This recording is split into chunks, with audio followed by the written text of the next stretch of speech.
time for you all to curb your enthusiasm, because we are back to the Kirbathon.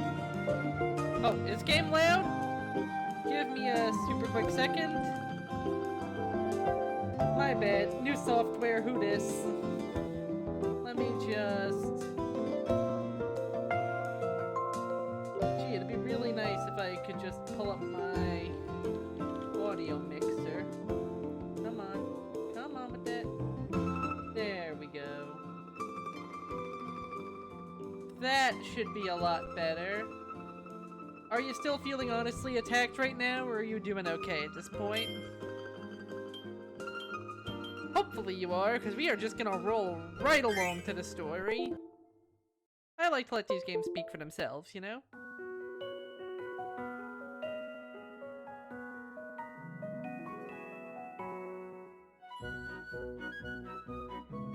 See, everything's just so nice and peaceful. Could be quieter still. Alright, I'll adjust once this cutscene's over.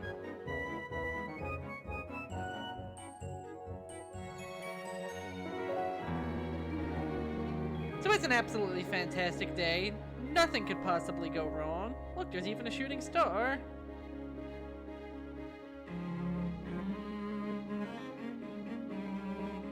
Oh! Oh, this is new. Oh, this is very new.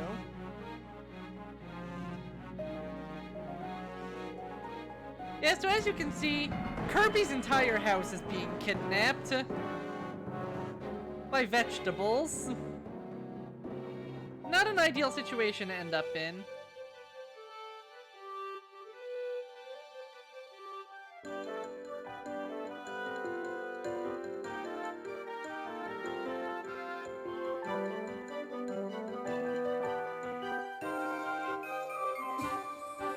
I don't think Kirby approves of this change in his real estate situation.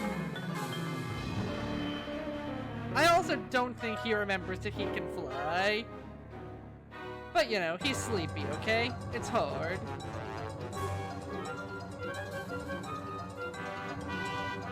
And at least he's not the only one to get kidnapped. Time to check in on his good friend, King Dedede. Oh, but not before the small enemy spider can!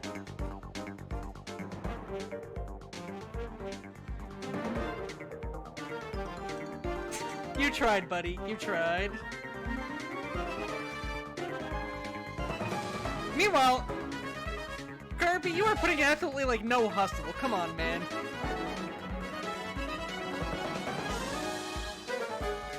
He just did not come in time to stop that DDD napping.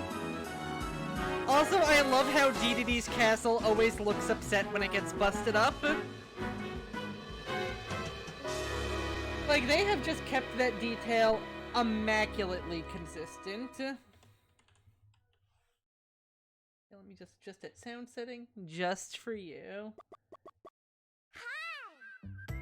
There we go. Time for us to move on to the fine fields. Also, please pardon my controller, it is being a little bit of a butt sometimes.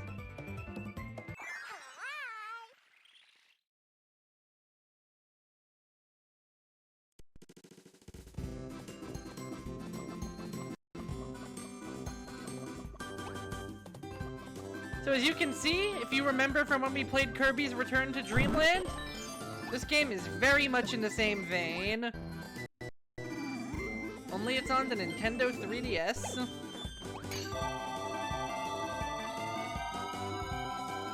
And that means it gets to play around with the foreground and the background a little bit, which we may see a little of.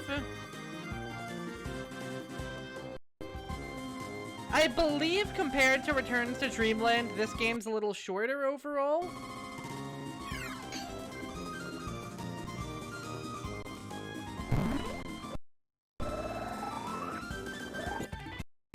Yeah. You know how it be sometimes with these legitimate Nintendo 3DSs.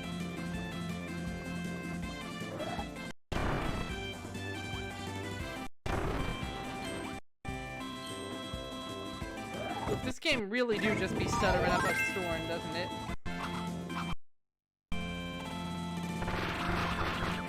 You may well be right.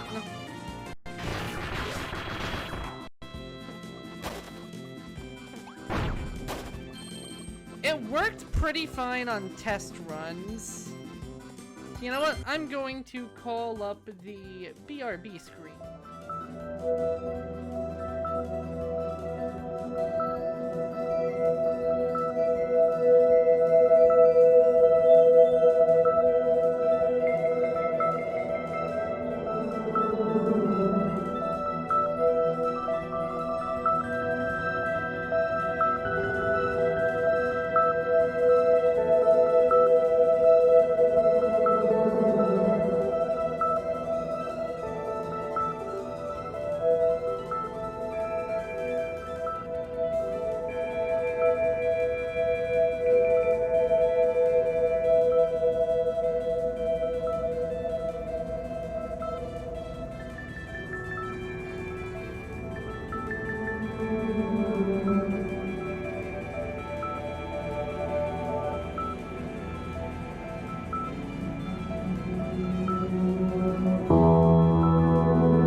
Let's give this a try. Let's see if this works a little bit better now.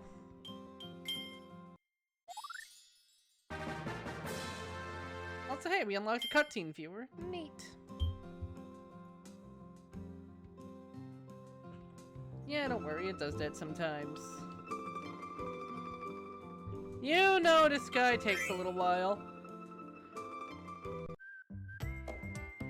Also, this may be one of the few games where I end up actually giving a significant amount of time to the mini-games, because this game has some of the best ones in the series. To the extent where 2 of them were turned into entire full mini-games afterwards. Like, full release on the eShop and everything. But yeah, VSync on my legitimate Nintendo 3DS is a little bit of an issue. So let's see if this helps out as much as the internet said it would. If it does, no harm, no foul.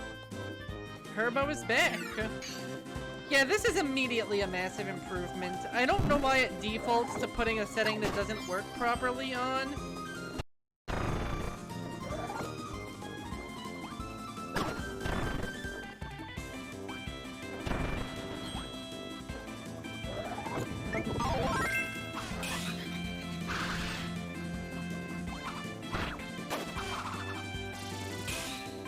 You'll also notice that now Kirby can store up Sword Beams, because this is right around when Skyward Sword came around. So Link pointing his sword at the sky to charge his energy was a pretty big deal at the time.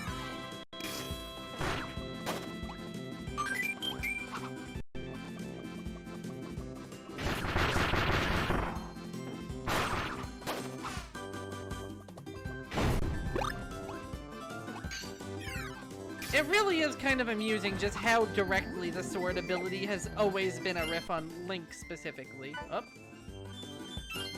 No. There we go.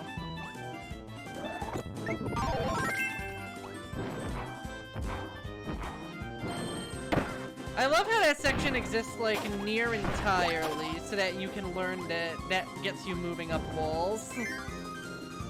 It's such a dumb little thing. But yeah, sure, you can do that if you want to.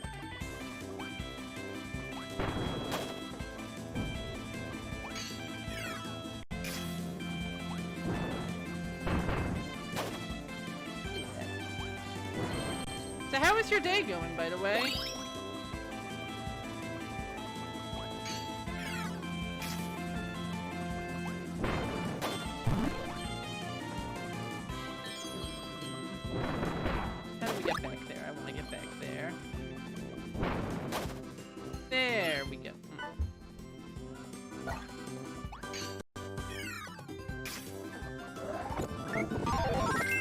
We also no longer have super easy plasma charge.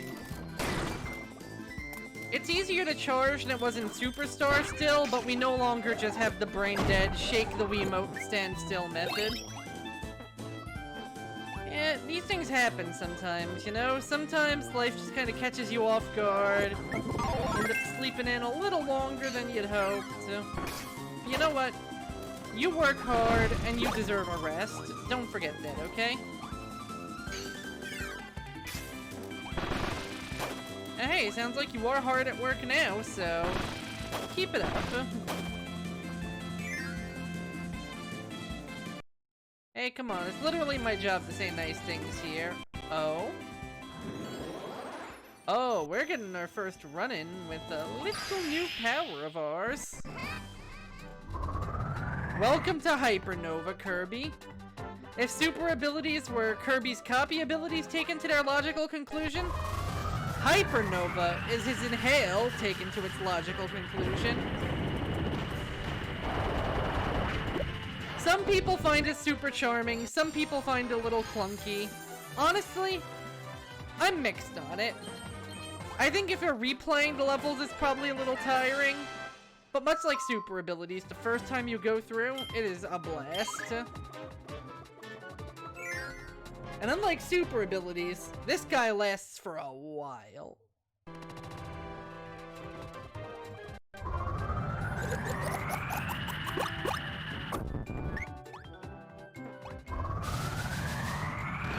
Oh yeah, it does lead to one of the best finale sections in all of Kirby, bar none.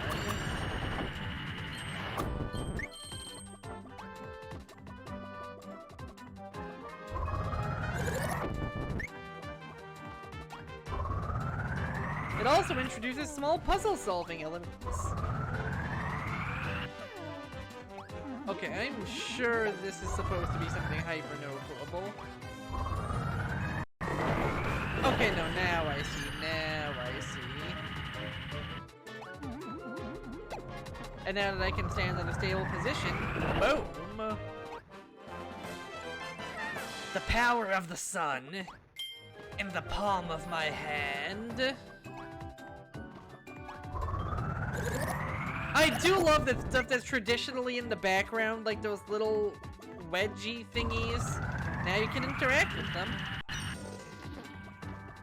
Like, if the first showcase of Ultra Sword was, oh my god, you have a big sword, this is so cool! This introduction to Hypernova is really just kind of showing you all of the things that you can do with Hypernova. You can pick some fights.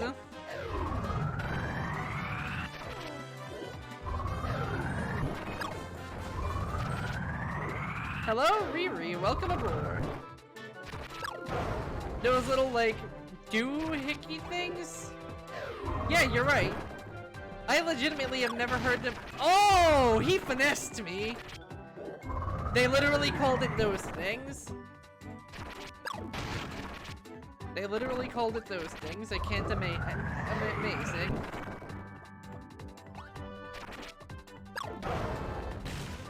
I thought he was gonna try and finesse me again. Oh my god, this is like the Three Little Pigs, but they're moles, and I'm hungry.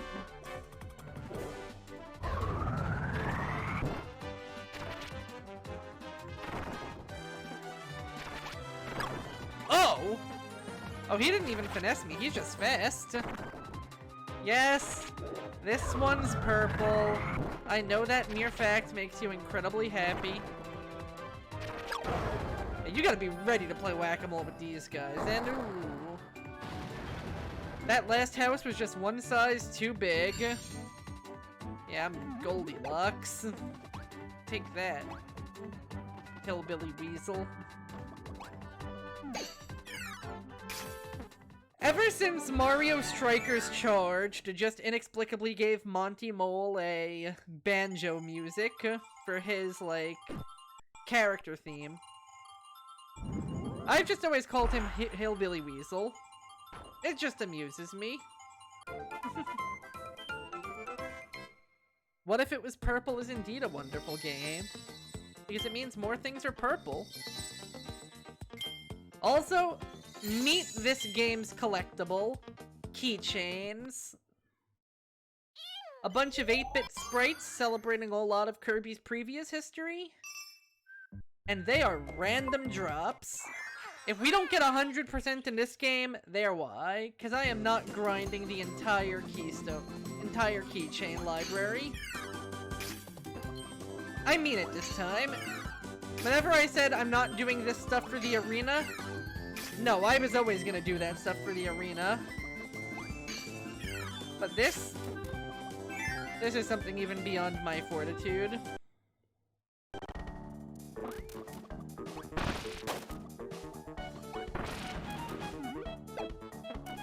Unfortunately, the 3DS leg of the Kirbathon is never going to be the most stable. Ah, there we go. Completely legitimate 3DSs just currently aren't up to par with other completely legitimate pieces of Nintendo software yet. So there's always going to be a little bit of stuttering, a little bit of jittering. It just kind of comes with the territory, unfortunately.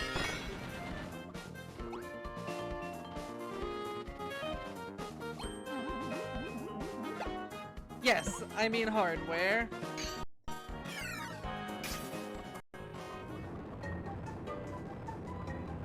Oh my, look at these Waddle Dees so hard at work.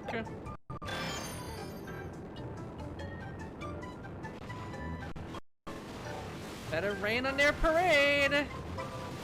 Bye, guys! Oh no, we washed them away in the flood! Now I feel awful.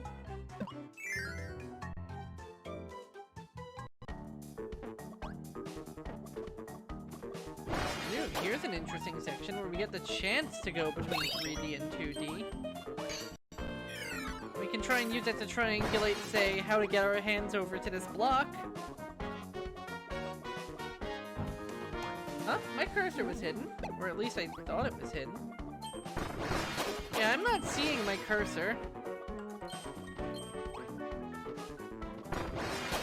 Ooh, secret room. Oh, that must be because that was the motion controls. What you were seeing was my finger tilting my 3DS to make sure that I could get to where I needed to get.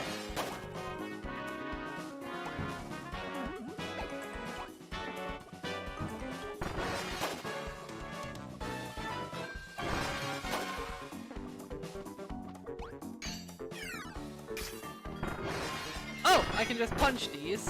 Neat. Some more solar power. How are you doing, by the way, Riri? Hey, don't make fun of me just cause I'm pale as hell. You're one to talk, Ms. White Person. Ha. Got him.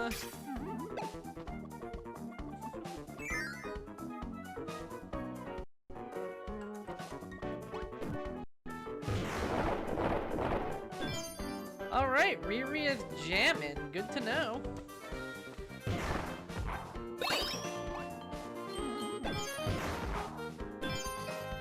Game might need to be turned down even more.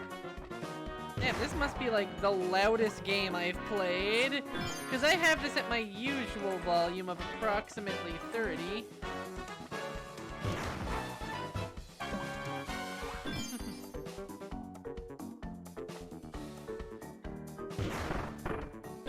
Well, let me pull my mixer up real quick.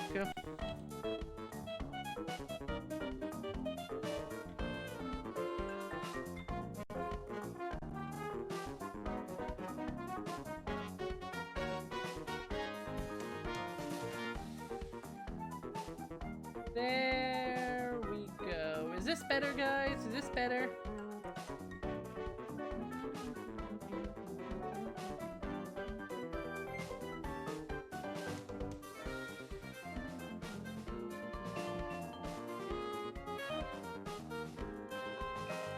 You didn't hear it change?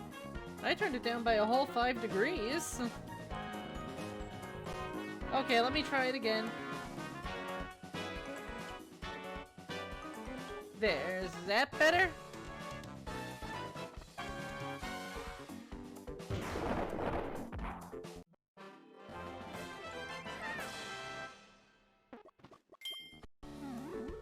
I think that should be better, right?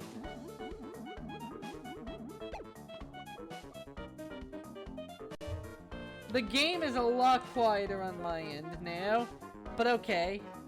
I'm gonna go back and turn it down again. Okay, so you can't hear anything now, right?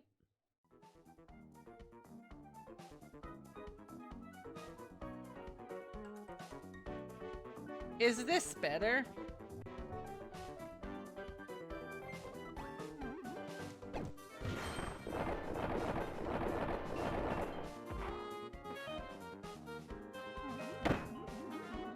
Alright. Glad it's a little better for you now. Got one more sunstone left to find.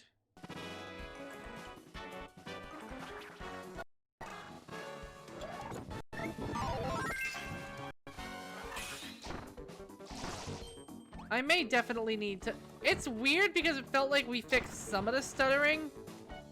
And now new stuttering has come to take its place. It's like the circle of life. If the circle of life couldn't get its audio together.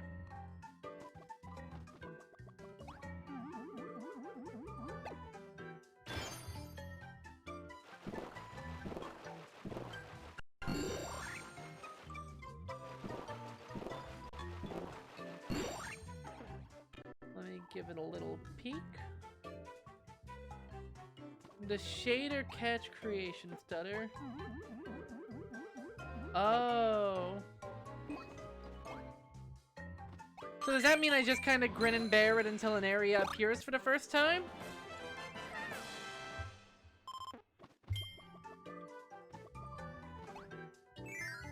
Because if so, that's not terrible. Yeah, re-entering this section, and it definitely No, it's not quite less stuttery. But then again, it might have been the cannonball texture. I don't know. This is a weird system. I'm not surprised they haven't quite gotten the hand of legitimately portraying it yet.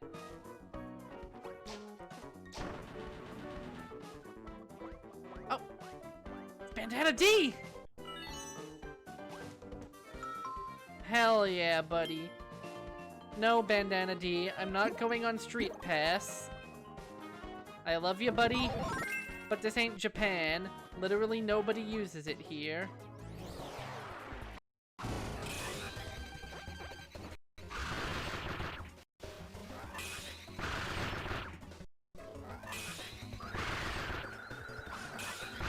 Anyway, it's Mr. Frosty.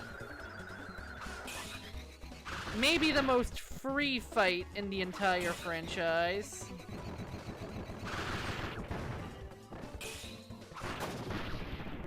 He just isn't that, you know, strong or talented or deserving of basic rights. Can't leave behind that rare keychain. That's right, this is the first Kirby game to have 2 main collectibles. Yeah, like, look how much better the goal game is running now.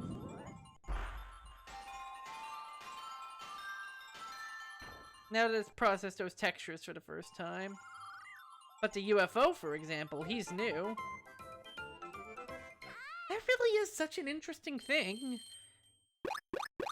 Now, is that the first time I turn it on every playthrough, or is that the first time I turn it on, like, once? Because it might behoove me to do a bit of pre-running, if that'll clear things up on future streams. But if it doesn't, I am just not gonna have the time to run the entire game every time.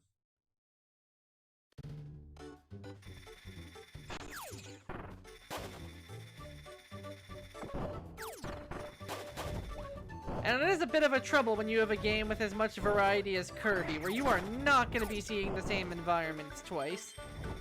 Like, look at these giant Waddle Dee dirt cannons. Those are brand new.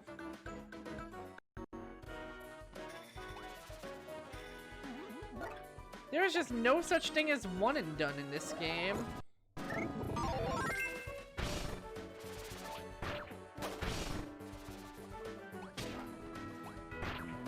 I still maintain making nearly every power work how it did in Kirby Superstar was objectively the right decision.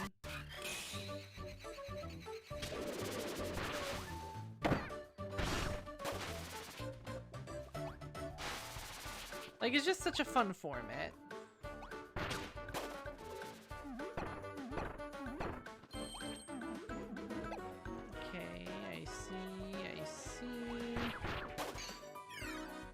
Oh, I think I see what's supposed to happen. You're supposed to think this is a dead end, then you cut that bush, learn you can break this, open this area up, and hey, a keychain.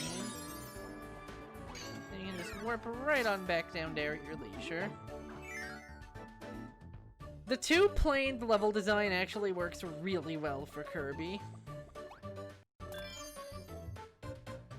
What else works really well for Kirby? Ownership of a thermonuclear device. That's right, ladies and gentlemen. Kirby is packing heat now.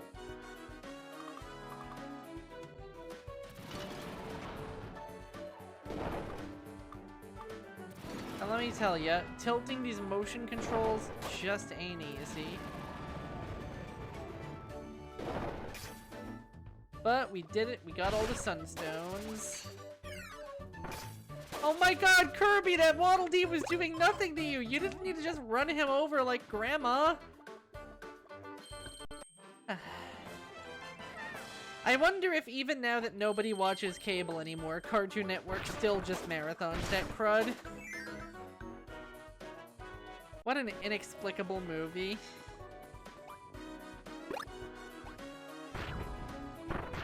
Like, I love how you have the solid holiday specials, and then you have the what's. The ones that just make you wonder what the heck was going on. Like, for example, how the theme of this one was, the guys who did that Grandma Got Run Over by a Reindeer song made a bunch of other holiday songs, and by God, they are not going to give you a moment of peace until you hear them all. Okay, luckily, Kirby is God and has full control over how his environment tilts.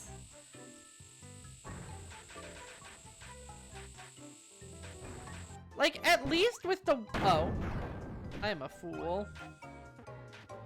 At least with the water bowl, they try to justify it by making it so Kirby needs to, like, you know, go into the bowl and turn it with his mass. But this is literally just... Kirby has control over gravity because fuck you, he's adorable.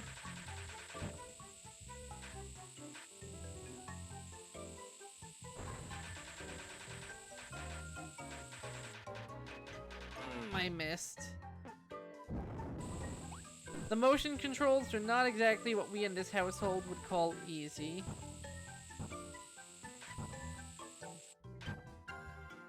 Oh dear, and now they're just plain refusing to move. Give me a second.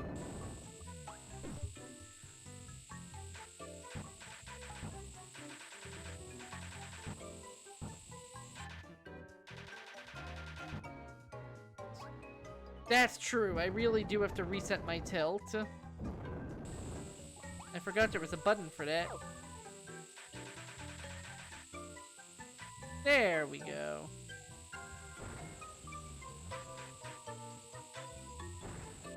I'm using tilt controls. Up. Okay, finger, off the screen. Don't ask me why I'm using touch visuals to represent tilt controls. My goals and my means are beyond your understanding. I'm like on another plane. Not just another plane of reality, but another jet plane, because I am flying so high on out of here.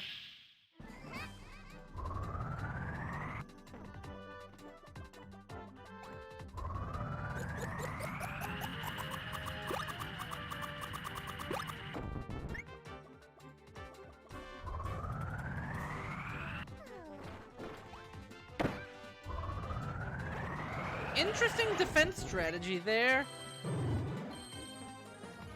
I don't know why you can do that. I'm gonna be fully real with you. There is literally no, like, reason for going into that pipe. But you can.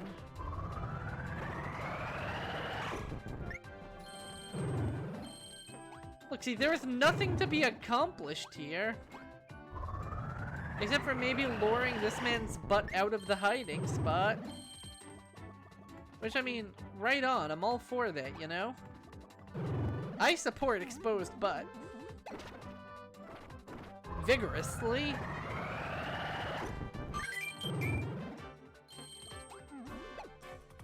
Let's take this door. See what's in store.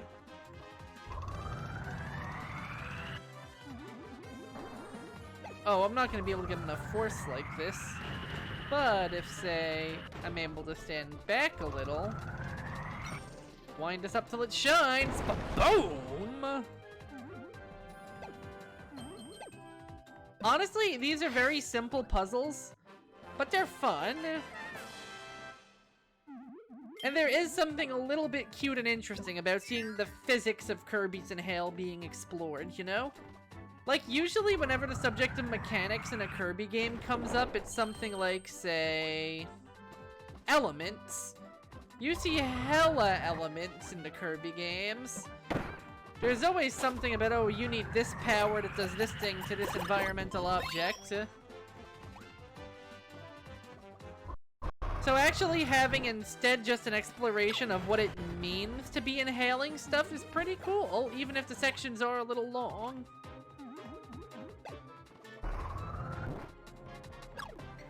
Welcome back. Welcome on back.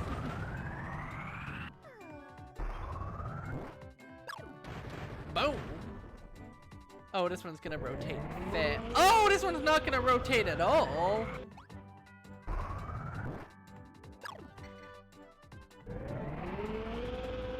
It's like jump rope. If jump rope tried to fucking kill you.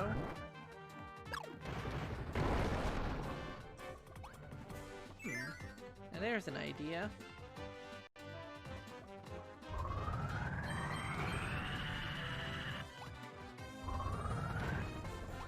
You can't fool me, nighttime forest! Let there be light! Now you may be wondering, why did somebody put up a giant tarp of nighttime just to fuck with Kirby? The answer may surprise you. I don't know.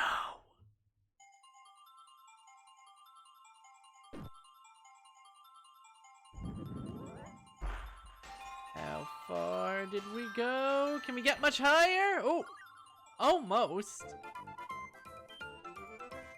I love how they just took the classic cannon and spring game and just changed up how it goes.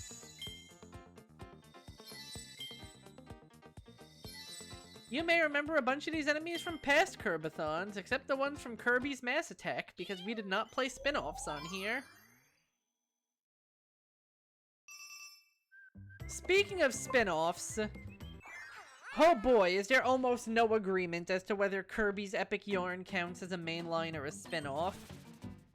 The fact that for a while it was like the only recent Kirby game to come out, I think makes it like it was the first console Kirby since Crystal Shards. There wouldn't be another one until Returns to Dreamland a good bit later in the Wii's life cycle. To many people, Epic Yarn really was their first exposure to Kirby. So it doesn't surprise me that to some people they do consider Epic Yarn to be at least mainline adjacent. Me, I'm a simple guy. It doesn't play how a Kirby normally play. It's a spin-off. Anyway, meet Beetle. It's disgustingly overpowered. It's like if you took the best parts of Sword and Suplex and oh my god, these Model Ds are just merrily walking around a tree. So cute.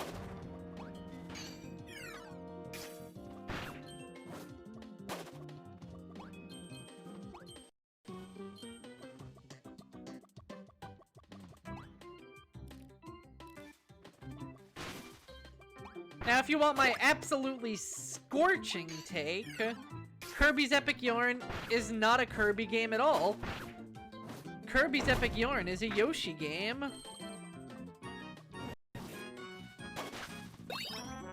If you fundamentally break down how Kirby's Epic Yarn works, you will find it has so much more in common with Yoshi's Island than with any of the Kirbys.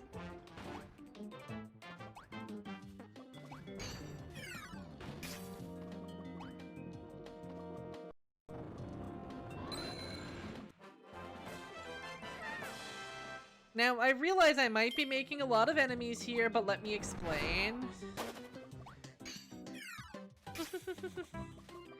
Firstly, your primary means of attack is to hit things with a long, fleshy pink whip.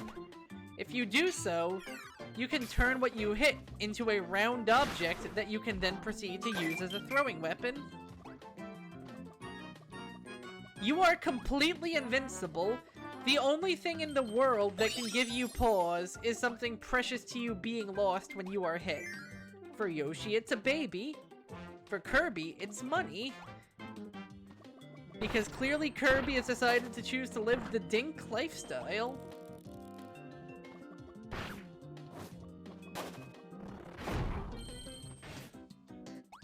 Okay, there is definitely something sus going on. I think I need to get to that part. Yeah, I need to get to that part of the background by finding another way over. Then I can take that into the inside section, okay? The dink lifestyle. Dual income, no kids.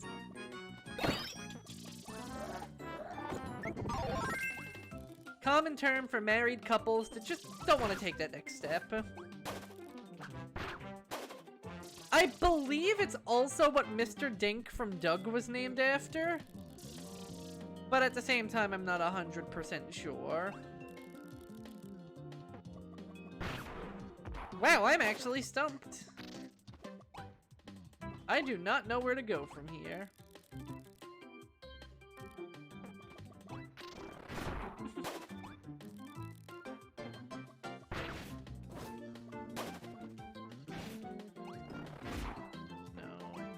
It's definitely not a tilting puzzle because the tilt calibrator isn't on.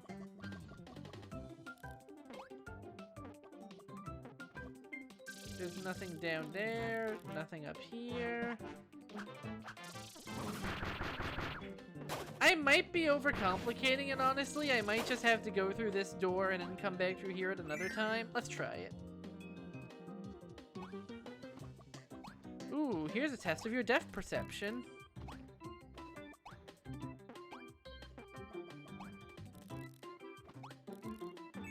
I'm gonna have to come back for that sunstone, aren't I?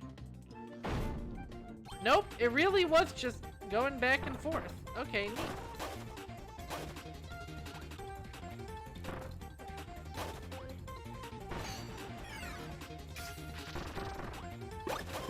Yeah, Kirby is all about chasing that dollar, whereas Yoshi, he's got a kid, man.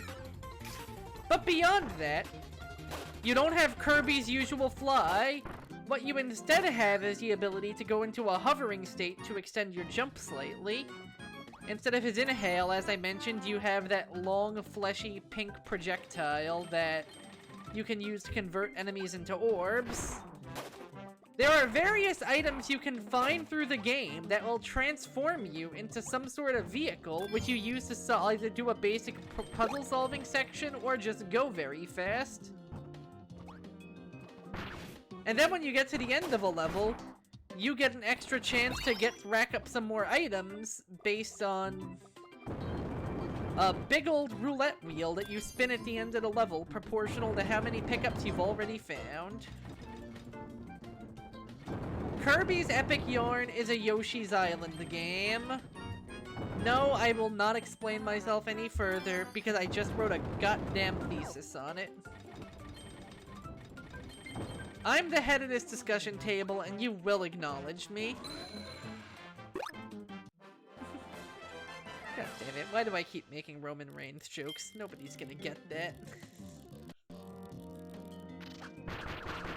But I will not apologize, because I'm sorry.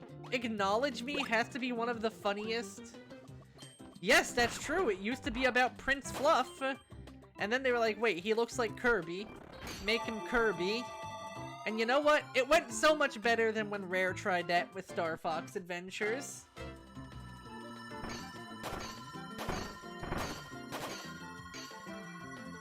Oh, I love seeing those branches just bounce with the tink noise. This game's cute. You know, in a way, Star Fox has to be the franchise of Nintendo's I feel the most sorry for.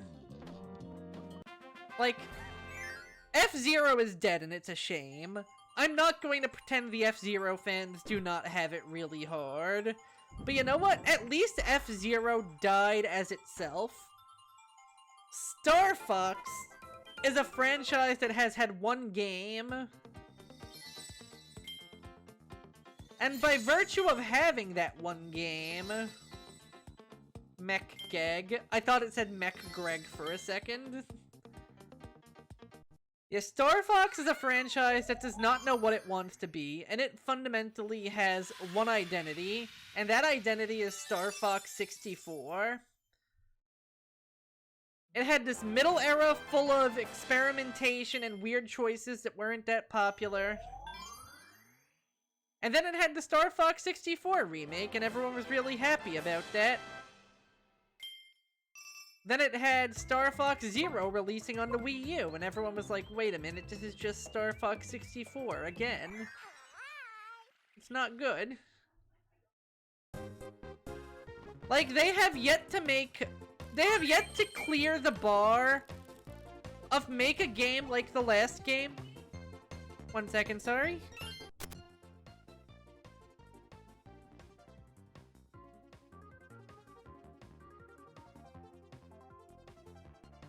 Sorry about that.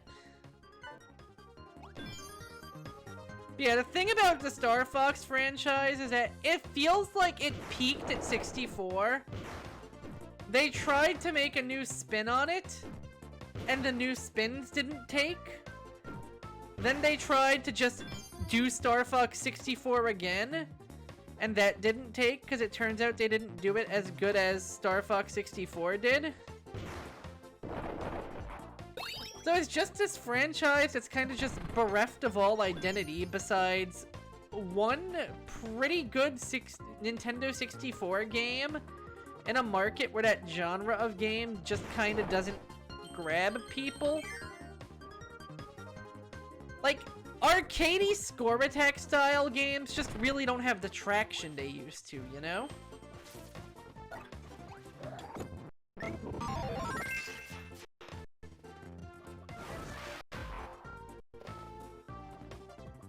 Then again, maybe they could.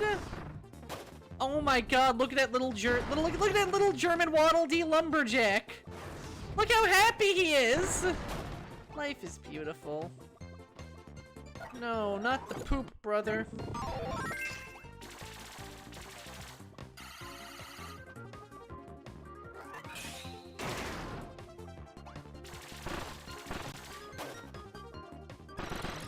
Oh, I see what it is. I need to get one of these little German boys to open up that area. Hey, little German boy, give me your axe. The little German boy did not. The little German boy refused to change. So I'll just have to use some laser lumberjacking. And let me tell you, laser lumberjack sounds like an amazing, like, 23rd century job description. I would so be a laser lumberjack. Tell me if you would too.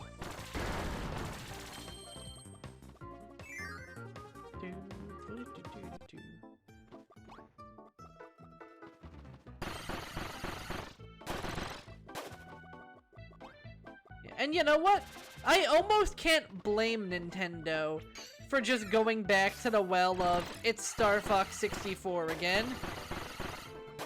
So first you had Dinosaur Planet, aka Star Fox Adventures, and I mean, let's be honest, that game kind of was a mistake.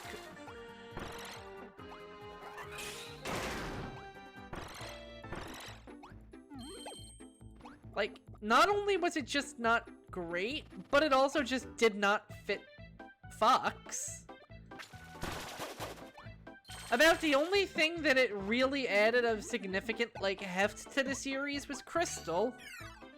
And, I think there's one demographic that likes Crystal way, way, way more than most do.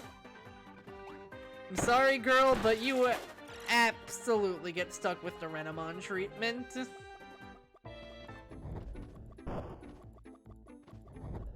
And, like, you know what?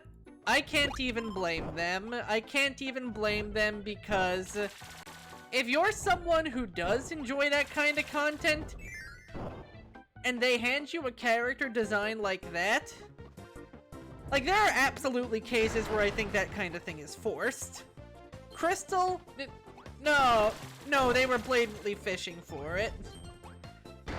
And again, the fact that that is probably the most coherent thing I've discussed about Star Fox Adventures because the rest of that game is just an absolute fever dream. Okay, so it's Fox, right? It's Star Fox. Yeah, so he's gonna be flying around in his plane? No! He's gonna be on the planet of the dinosaurs.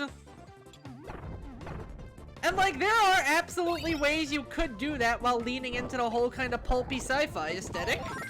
How many times in Star Trek do they go to weird, strange, unknown alien planets and deal with the inhabitants? It's just... Oh, that was some expert use of iframes. Pat on the back for me. Like, they didn't really lean into the what makes Fox Fox parts in the slightest.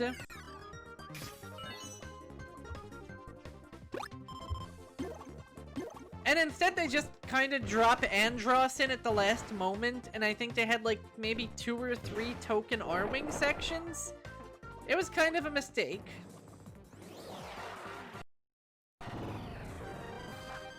That's right, change from the last game. You actually get to encounter the Deluxe mini-bosses earlier than usual. Because they get to show up during these little bonus chapters.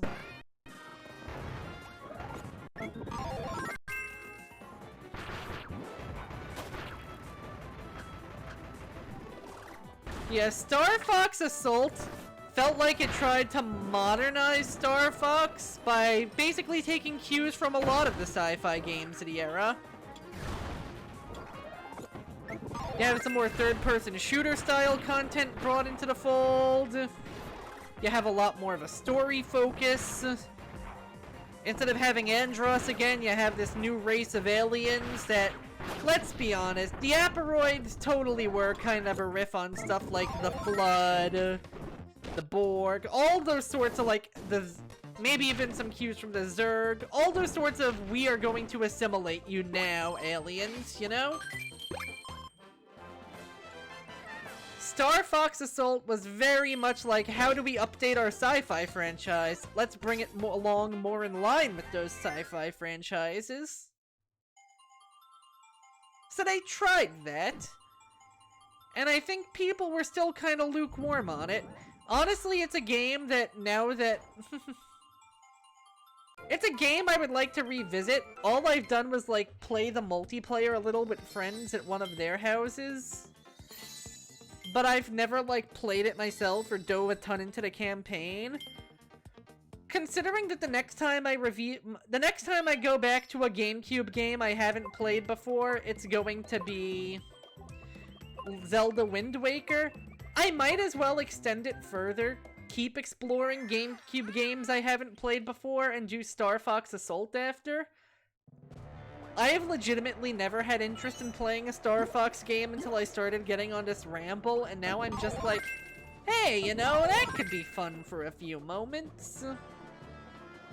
Especially because I've kind of made it a thing, you know? I revisited Pikmin, I revisited Metroid Prime. As I said before, Wind Waker is up next, probably once I beat Pokemon. So I might as well go for Broke and do Star Fox Assault after that to just continue the trend of GameCube games I just have not played. I know it's not really a hidden classic like Metroid Prime and Wind Waker are, but it still could be worth a shot. Oh, I wasted that item. Once a small blooming flower native to the floating kingdom of Floralia, Flowery Woods has become hostile and overgrown thanks to the magic of DDD's mysterious kidnapper, Taranza. Watch out for this tree's razor-sharp blossoms.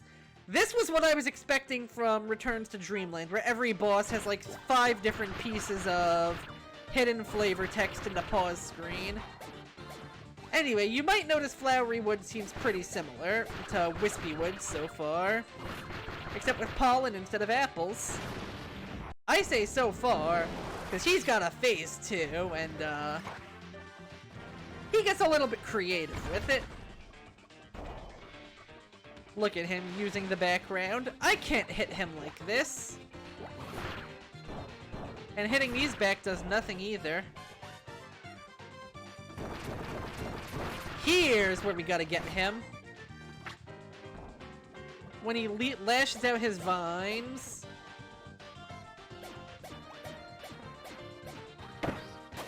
Oh, that was worth a shot.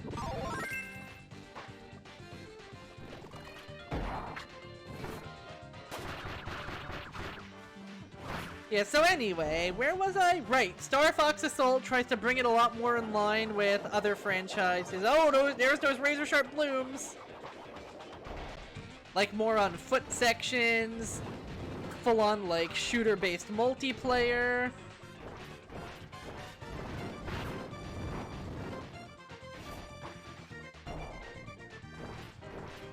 God, I love how far Wispy Woods fights have come. This is why where Sonic fans get irritated by the constant overuse of Green Hill Zone, Kirby fans go, hey, it's Wispy Woods again. But right, I keep tangenting my own tangent. I'm bad at this.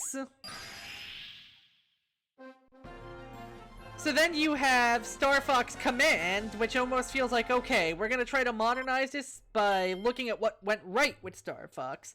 People like replayability. People like having a lot of options. People like the characters. So okay, how about we take elements from the unused Star Fox 2, we make this whole big old sort of choice-based adventure. That'll give people plenty of reason to replay it. We're gonna focus on the vehicles, no more feet, no more guns. But then it kinda turns out the story just sucked. People were not very big fans of it. A lot of the endings could be hilariously edgy sometimes. And now we are going to Cake Island. It's like, as far as I can tell, Nintendo tried everything to modernize Star Fox. They tried doing something completely off the beaten path and ridiculous with it. Even if that probably wasn't necessarily by original choice so much as just happenstance. They tried modernizing it by making it more in line with the traditional sci-fi franchises of the era. They tried leaning into what they thought people liked about the other Star Fox games. Finally, they're like, okay, let's re-release Star Fox 64 on the Nintendo 3DS. We're already re-releasing Ocarina and tons of other ones. And people really like it. So can you really blame Nintendo for their takeaway being, we have not had any idea what to do with this franchise in God knows how long. We're going to just we're just going to do another spin on as close to 64 as we can get. And it turns out they just didn't make a better 64 than 64. And it kind of makes me feel like, what direction does the franchise go from here? Does it just need a game with good vision behind it? And it just hasn't had that yet? Does it have good vision and just need to be able to execute it better?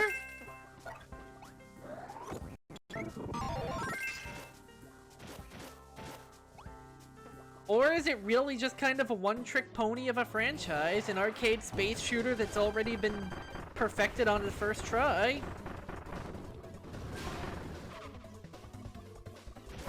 Like, at least with Star Fox, not Star Fox, at least with F-Zero, right? F-Zero had a clear identity, and Nintendo is just, we don't want to bring it back until we can think of something else we can do with it.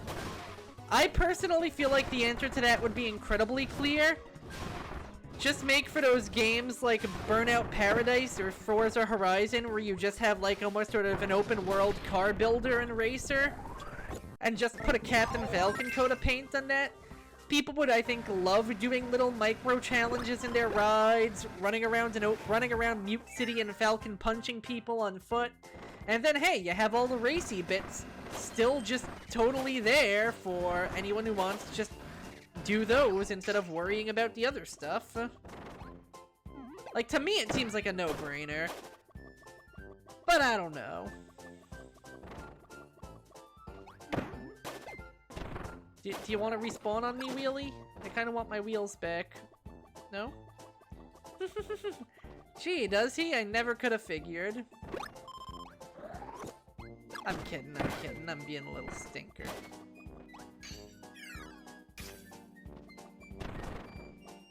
Oh, now you respawn? After I leave you? Talk about you don't know what you've got till it's gone. And oh god, I'm glad I remembered I learned how to stop. Yeah, like, I don't think they should ever get rid of the racing elements, because the racing elements literally are F-Zero. But I think if they wanted to flesh it out, that would be a pretty fun extra sort of, like, you know, framing device. Besides, look at Kirby's Air Ride. People fucking love it when you slap a vaguely open space in which you can fuck around. Yo! Thanks a ton for the raid, Eugene! I don't think we've ever met before, but it's a pleasure to meet you. Feel free to tell my friends about you. Yo, Brim! Thank you a ton for the assist! Eugene, feel free to tell all my friends about yourself, cause any friend of Brim's is a friend of mine, and I would love to know more about what you do. As for me, I'm just your average garden variety streamer, just making sure to relax, have some fun with friends, and lately explore a shit ton of Nintendo games that I've just been having way too much fun reminiscing about. I fucked up. Wait, no, I didn't fuck up. That's good. I want that treasure chest to stay there. Thracian Crusade! Don't you tell me that we've got some classic old style Fire Emblem going on in this house. Tactics game and fellow manager. I am very glad to hear that. Fire Emblem is one of those franchises that I love it. I need to play more of it. I wish that Three Houses did not feel like so much game sometimes. Aw, thanks, Eugene. I had 7 way back when on the Game Boy Advance, and I was also enough of a nerd to be on the internet a bunch at that time, so I ended up finding out a lot about the other games just by osmosis. I remember back when I used to call Fire Emblem 7 Rekka no Ken, for example, because they never actually had, like, an official English translation for it. I also remember back when it used to be romanized as Sword of Seals, instead of the official translation, Binding Blade. And if I can make a hot take, I kinda think Sword of Seals sounds way cooler, and Binding Blade is way too close to the now official translation for 7 of Blazing Blade. They're too close together! And I know they're literally, like, one after the other chronologically, like, literally one being a prequel of the other. But come on! That's all the more reason to not have the names be so samey. I don't know if 7's title ever got, like, I think it was because of Heroes, which probably had to put a name to it all. You can't exactly just go calling it Fire Emblem when it is no longer the only Fire Emblem in the West. So I can see why they did it, but I feel like if you're gonna do that, then keep Sword of Seals. But anyway, that was my hot take. Loved 7, was always a bit of an 8 apologist. I know, I always go for the black sheeps, but I just found the whole class change system where you had options to be really cool, and I felt hella vindicated when they brought it back in Awakening. Missed the GameCube ones, which I'm forever gonna be heartbroken about because... God damn it, do I have to add another to my list of classic GameCube games that I somehow never played? How can I be such a GameCube fan and miss, like, all of the highlights of the GameCube? This feels ridiculous. Dolphin is indeed one hell of a drug. And between that and actually having my Switch capture card working, my Nintendo horizons have expanded massively. Which is why I've been on such a retro Nintendo kick lately. Oh no, I didn't want to kill this man. Okay, good, he's back. Yes, gimme spear. Yeah, missed the GameCube and the Wii ones. I'm kinda sad about that because of how expensive they are. May add those onto my GameCube retrospective. Maybe maybe after Wind Waker and Assault, just because Wind Waker, long game. Star Fox Assault, not really a long game. Entire fucking Fire Emblem? Very much so. Oh yeah. Honestly, as far as strategy games go, I find Fire Emblem to be a pretty forgiving one. So I probably wouldn't stress on it too much. Like, there is the whole permadeath dealio, but at the same time, like, as long as you're handling your units right, it shouldn't be too much of a problem.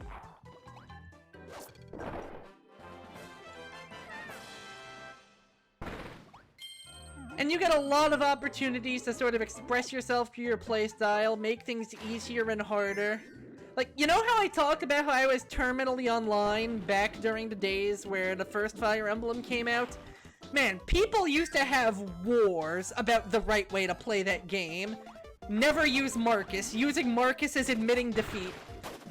Do not promote your units before level 20. You are wasting experience points. It's interesting to see how in a lot of ways the fan base has greatly mellowed since those days. And nowadays, there's a lot more of an... like, some people are still going to be kind of like, you know, that guy about it. But I feel like, in general, people have mellowed out more to play how you play, use the tools you want to. Because you know what Marcus is? He's a difficulty slider. Maybe to a degree, he's a newbie trap with how much he comparatively falls off later in the game. But at the same time, if you need to get through a chapter, and you're not getting through it without Marcus, just use Marcus. It's what he's there for. He's a surgical tool. Similarly, sure, theoretically, a 2020 unit is going to be boatloads stronger than a 2010 unit. But are you even gonna be getting everyone to 2020 by the end of the game? Don't let perfect be the enemy of good. See, there we go. That's what I should bill myself as. Because not only am I a variety streamer that likes to have a good time, but I also have a lot of opinions about game design because seeing the way things interlock and work together fascinates me.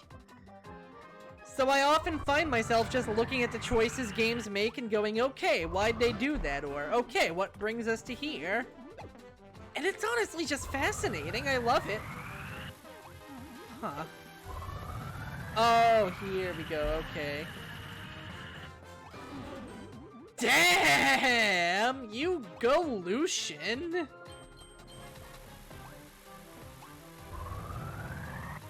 And that's another thing about Fire Emblem. You can't plan for perfect because the RNG is gonna have other ideas. Sometimes a unit that everyone thinks is garbage gets absolutely blessed. And sometimes you end up with even the best unit in the game ending up just getting like 1 HP on his level ups and that's it.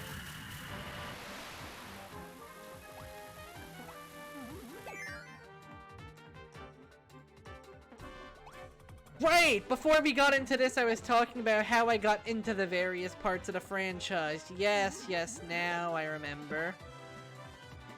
I think I'm gonna need a little bit of a fall here. There we go, which lets me bring this guy around. So I can squeeze past it. Yeah, I missed the GameCube and Wii ones, which is a shame, because at the very least, Path of Radiance, I hear, is, like, routinely in people's top. Radiant Dawn got a little bit out there with it, but Path of Radiance, legitimately one of the best in the series, in many people's eyes. Came back in with Awakening, loved it. Fates happened. That sure was Fire Emblem Fates. And in theory, I adore Three Houses, but man, is that a game that's a little intimidating to actually play, just because there's so much stuff to do in it. But what I have played of it, I definitely enjoy. I just find myself going, okay, time to boot up the game. Better go around the monastery and talk to everyone, make sure I don't miss out on any items and dialogue. Ooh, and while I'm there, I should probably also run a few classes. After all, I am these kids' professor. I don't want them to lose out on some knowledge.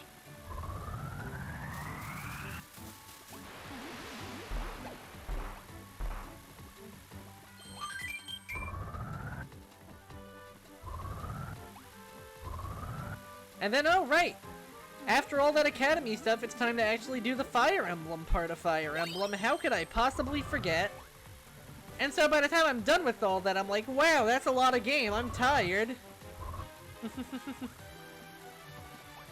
Smooch a student, smooch a teacher, smooch your ancestor, maybe, kind of. It's complicated.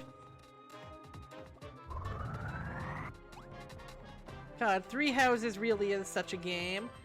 I'm curious what Engage is going to end up being like.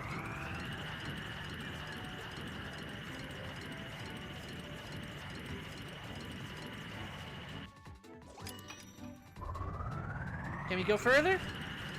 I love this tapestry of just the first level of the game.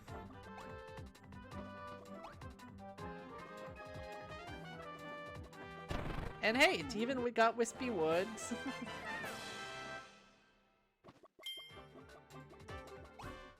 But you know what you can't smooch? Claude. Despite all my rage, Claude is still not gay. We tried. We really did.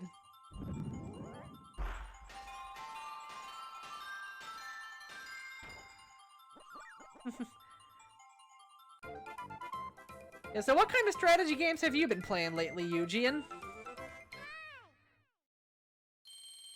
Whether for stream, or just for personal chill fun times.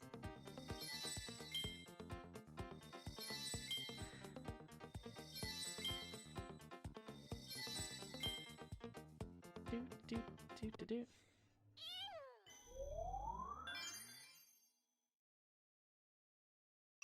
Yeah, honestly, I can absolutely see why Hypernova is great the first time you use it, and maybe not the best on multiple occasions. Because that section was fun. That section was actually really fun.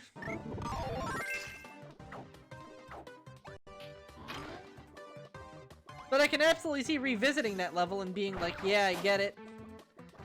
It's definitely something that feels more clever the first time you're through.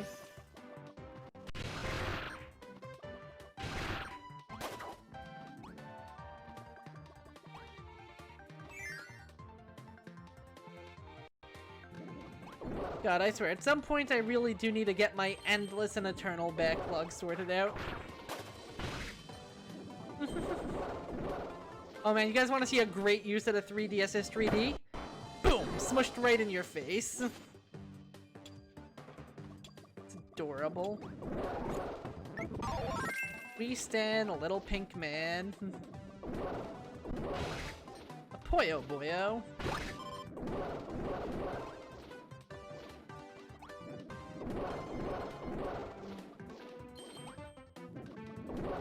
My one regret is that I do not have a 3D monitor and therefore cannot show this. Well, I guess you guys would need a 3D monitor if you wanted to see this in all of its 3D glory. Would both me and the people that were watching need 3D monitors? Like, can you stream 3D content through a 2D monitor? Huh. Great, now my brain is doing things like working. Oh hey, the items from Kirby's Return to Dreamland return, but with a twist. They're much more fabulous in 3D.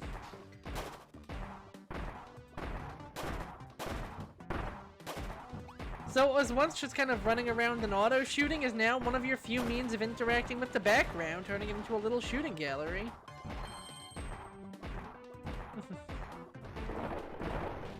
Yeah, technology hard.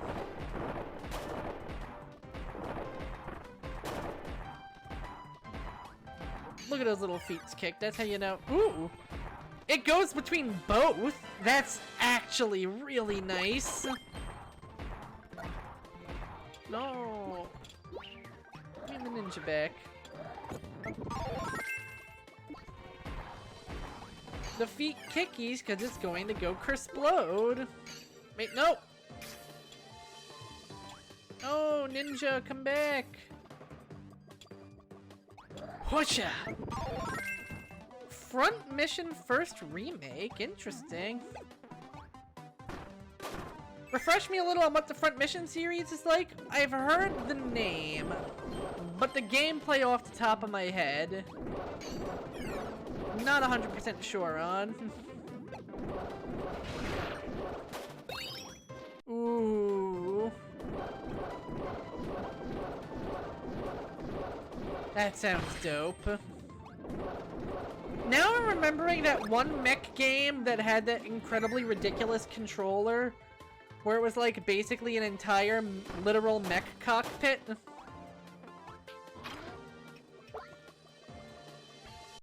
Ooh, you the bomb, Kirby.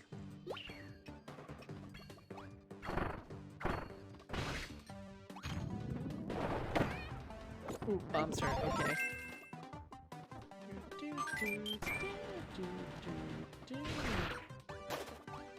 Wait, no, ice is fun. Come back, I like ice. Yay.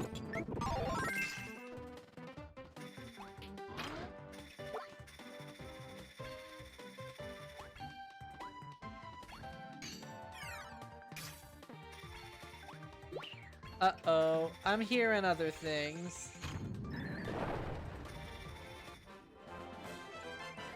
So, solid game, but a not-so-solid remake, eh? The Brave... Well, okay. Brilliant Diamond Shining Pearl is not an example of a brilliant game with a not-so-brilliant remake. It's an example of a bad game that forgot that it was a good game after its first remake. And then was like, what if we did none of that? Which is a shame, because unpopular opinion, kinda think the team at Ilka did a pretty good job. In all the areas where they did have more creative control, they actually put in some pretty cool new content. They added a lot of visual charm outside of the confines of the art style that they were stuck with. And the movesets of the trainers? Oh my god, they're some of the most terrifying in the game. In the franchise, even. That is very much a game where if they were able to do more, if they were able to take more from Platinum, I think those could have been all-timers. Even with the scrunkly art style. So what were the pitfalls of this remake, Brim? Because it always fascinates me when a remake gets it a little wrong, you know?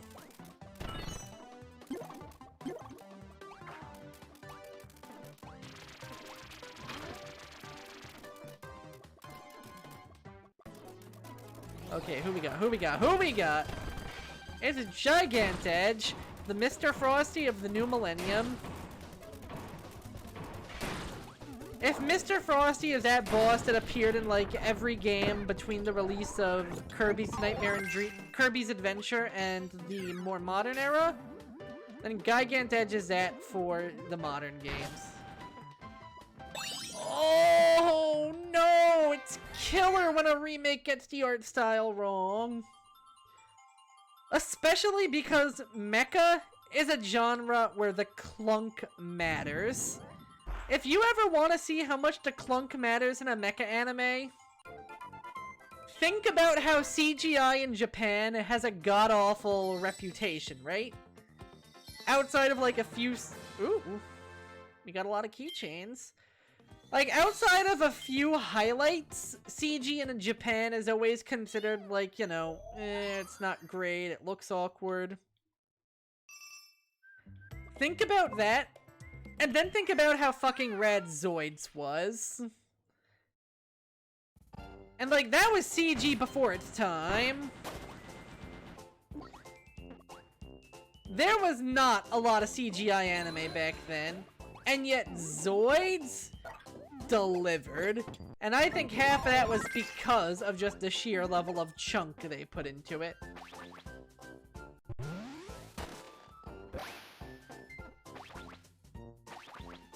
And yes, there is legitimately a circus Kirby, and it's great.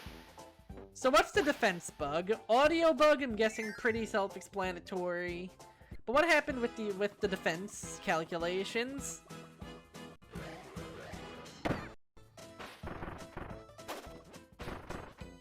Clown is an awkward ability. None of its abilities really quite do what you think they would do.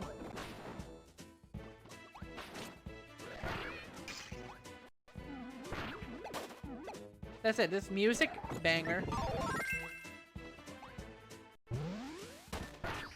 Ah. Missile packs and shields, offense or defense, pretty classic type of option.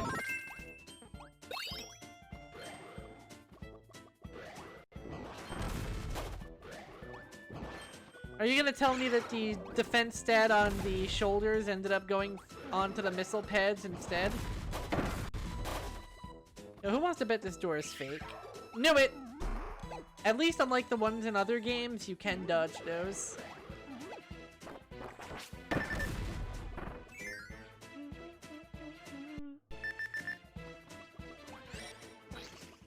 Oh. Oh, we're in the Mirrorverse now.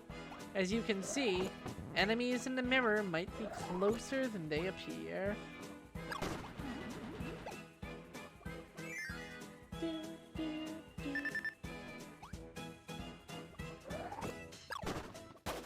Nah, screw it. I'm hungry. There we go. Oh, that's a dirty trick. I didn't know they could fake the side objective doors.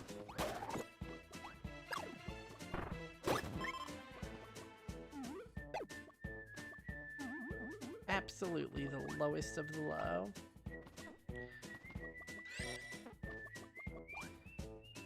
Notice how the game has to despawn your power-up to run smoothly in that area. So what they do is they have that exact same power-up spawn in that little cache. I just think that's pretty neat.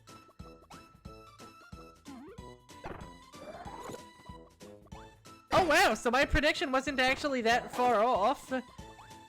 So there was basically no need to ever need to use the shields because the missile pads ended up doing both jobs. And honestly, considering how base damage is usually calculated in RPGs, I wouldn't be surprised if they had better defense, even.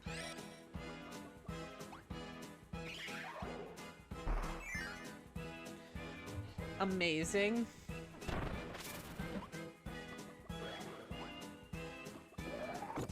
And you know, like, I get it. These kinds of mistakes happen. But I can also see why that really dampens your enjoyment of the remake, especially when you're trying to use actual, like, good and fun strategies. And instead of letting you, the game just decides to be like, hey, your best option is to just do something incredibly inefficient and cheesy. There was similar in Final Fantasy, not as a bug, but probably more as a feature, or even more just the realities of game calculation.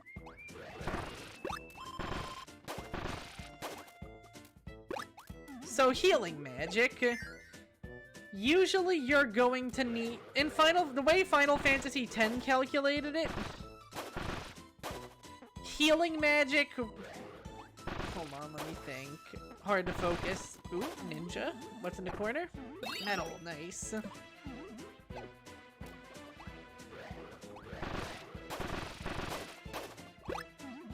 That's even stranger, wow. So basically, it's regarding the positioning as the shield's position. Even when it's not a shield being put there. That's insidious. And yeah, what I was thinking of with Final Fantasy X is... Oh dear, did I just do that way too soon?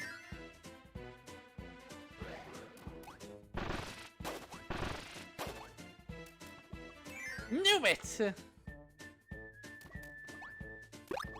Ha! Sometimes my intuition steers me right. Yeah, Final Fantasy X, Yuna has a way higher magic stat than Lulu. Like, it is honestly disproportionate. But the thing is, Yuna's your white mage, and the cure spells have way lower base power than the like the fire and all that. So it kind of balances out. Oh, combining these gimmicks is... That is sinister, I love it. So Yuna ends up with a higher... I figured as much. Yuna ends up with a higher magic stat, but weaker spells. It all kind of balances out. Then you make the incredibly obvious choice of guiding Yuna down Lulu's skill tree, and suddenly, it's not as cut and dry, because now she's throwing out ridiculously powerful Kamehamehas, to the point where Lulu is kind of just legitimately rendered useless.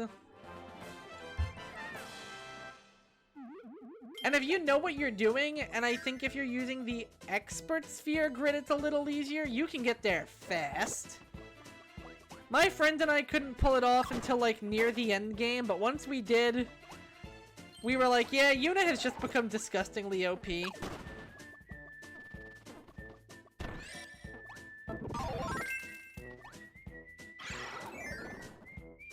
it's just fascinating from a design standpoint, just thinking, you know, like, so how do you get around it?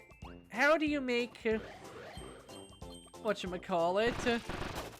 How do you prevent that from happening without fucking with the game scaling in a way that could be a little detrimental?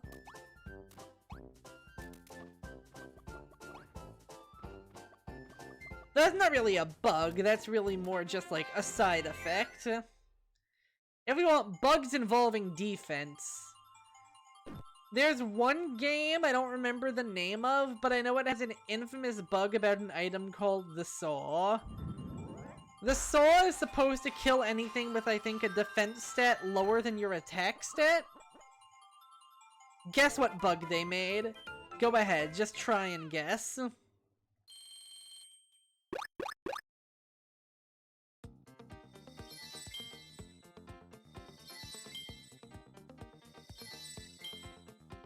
Oh, we're missing something. We didn't find this level's special keychain yet. And unlike the regular keychains, which are random drops, it kills anything with a higher defense, yes? And you know what tends to have a higher defense than the player? And would not have thought to have had this immunity programmed in because it was never supposed to work against them? Because of course, why would it work against them? They are literally the bosses of the game. You're not gonna have higher attack than they have defense. Funny story about that. And that was how that one item just ended up becoming absolutely freaking hilarious for all the wrong reasons.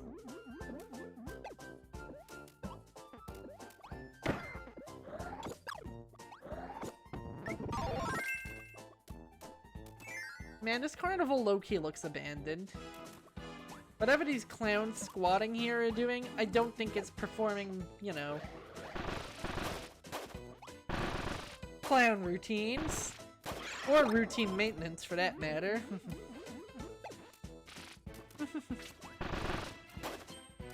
God, you would bust that little chestnut out, wouldn't you? You would break out the little crocodile.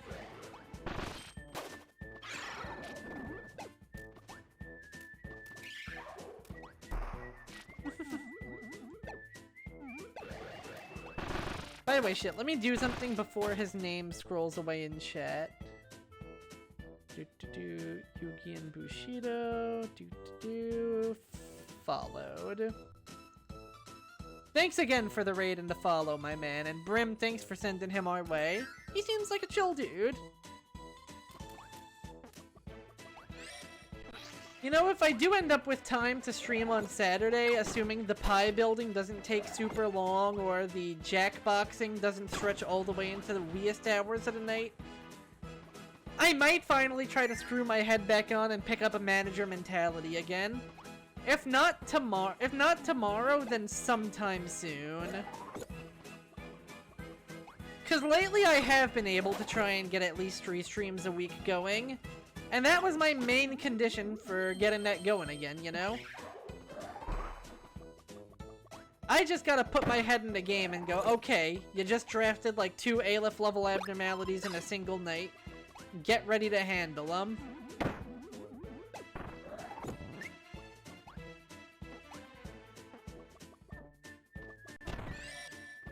Part of me wonders if I'd enjoy more if I just ran for the end game instead of just spending my time grinding. But at the same time, who's to say, you know? Also, if you see any signs of that rare keychain, let me know. Because I don't want to miss it twice. That would be a buzzkill.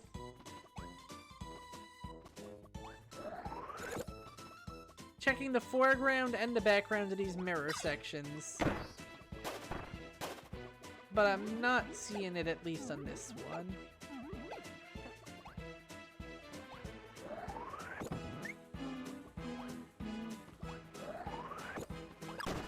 Dun, dun, dun, dun, dun, dun. This is the last stage of World 2. I think 2-4? Yeah, I believe it's 2-4. You should know because you should know it when you see it because it is circus.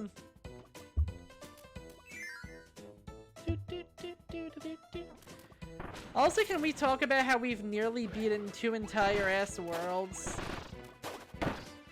in like an hour and a half with room for mapping out technical errors? Maybe I am sometimes, believe it or not. good at video game. I know, right? What a concept.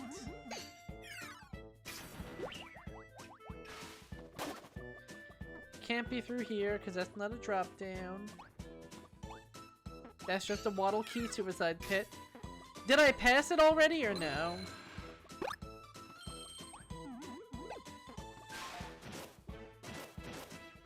Goody, goody gumdrops.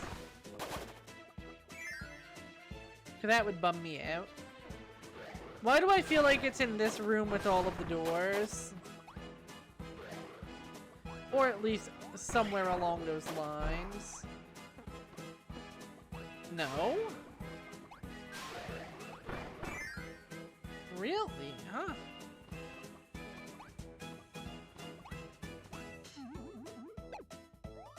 Is it on that ladder to the right? Did I have to choose between the sunstone and getting the metal? It's simple. She's telling me it's simple, and yet it's the first one I missed. Tisk a tisk. Do, do, do, do, do.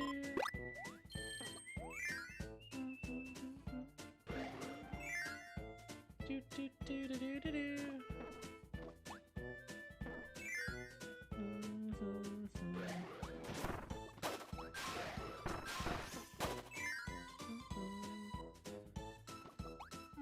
I wonder if this is the level with the picture frame in it or not.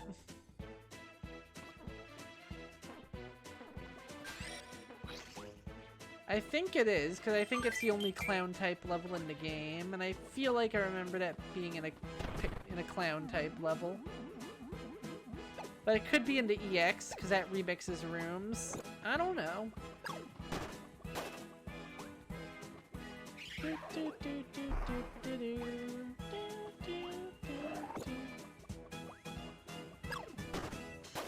I will take your silence as a sign that I am not on the wrong path. Not in ball, and not in life. But ball is life.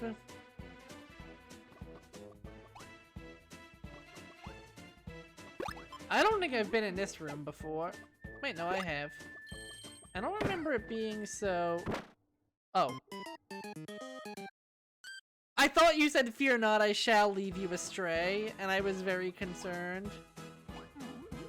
Up here? Nope. Pumpkin? You know what comes in way more varieties than you think they would? Pumpkins. And I know some people try to cop out and call them gourds, but there are a lot of them that are just freaky looking pumpkins.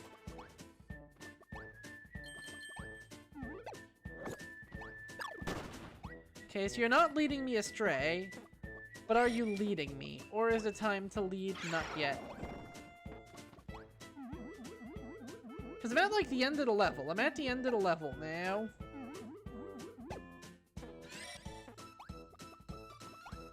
And I have yet to see the medal.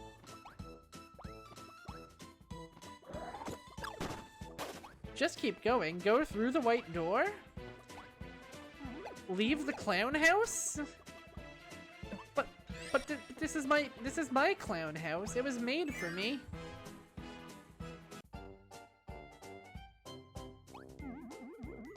Oh. Oh my god, I'm a dumbass. It was right there. It was right there. All I had to do was jump. All I had to do was jump. Well, on a scale of things you hate to see, you know where I'm gonna rank that? I'm gonna rank that as it. But now we have the rare Dark Daroke keychain. So we go back to our new... No, Kirby. Do not leave Lollipop Land. We got the fine fields and we've got Lollipop Land.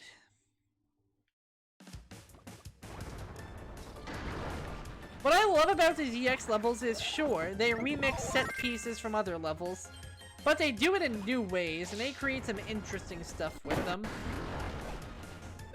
I've always been a fan of doing that, especially because there's some nice sense of progression to seeing a biome you've already been in, but harder. And some of these areas are really specific, you know? Like, you're not necessarily going to see this factory or Clown Town ever again. See these EX levels, even if they're kind of slipshod on actual, like, biome design, are just pretty cool to see play out.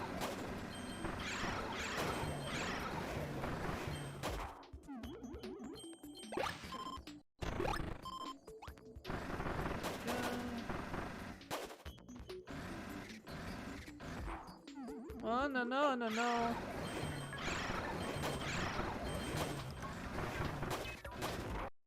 Is it just me or does Wheel Kirby just kind of feel slower this game? Good job, me. Whee! On one hand, I respect game developers for making it so that falling into a bottomless pit doesn't instantly kill you anymore. On the other hand, I hate how much harder it makes it to tactically suicide when you miss a collectible and the opportunity for it doesn't respawn. I just want to die! Don't make it so hard for me.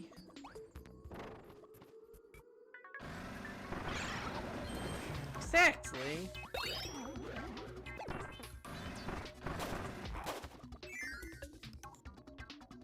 Then again, I suppose the better option would be to just not make the challenges one way only in the first place.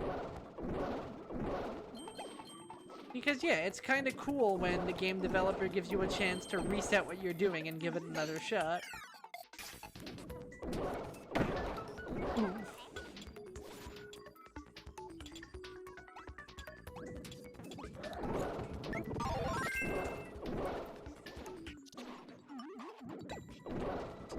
Like, in some cases, I can absolutely get it. But when it's just something like, oh, break that block. Even Forgotten Land had a few where sometimes you just needed to do a full reset. But they did also have plenty of sections where, whatchamacallit,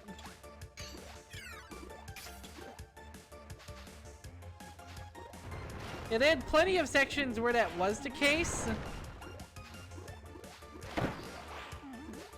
Oh no way, yeah. Like, they had plenty of sections where it didn't reset. Ow, that one up was not worth it. They also did have some sections where it was like, oh, you missed one thing and this level doesn't have backtracking? Good luck.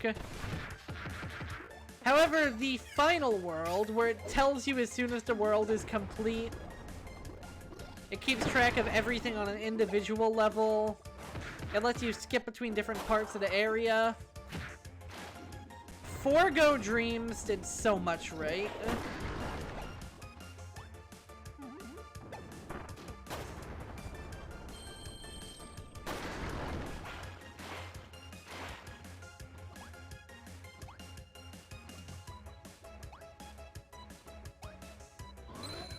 Just what I needed. Yes! Man, you know what this tangent sends me on?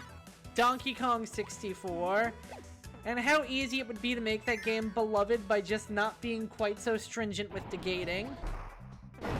I get it, they wanted to give all of the Kongs equal and ample opportunities for use. Do you know what it becomes when you're trying to make every banana color-coded so every Kong has to individually pick up their own? Absolute tedium. Like, all they had to do was make it so a challenge could be intended for one character and another could do it. Dead simple.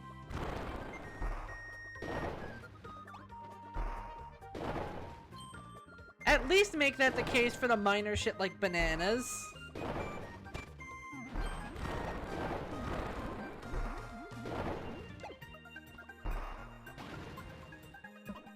God, I hope there was nothing lodged up in there. Oh, I see, I see. Here's the secret. God. It's not necessarily even that the individual Kong bananas were so bad. It's just that they were tedious.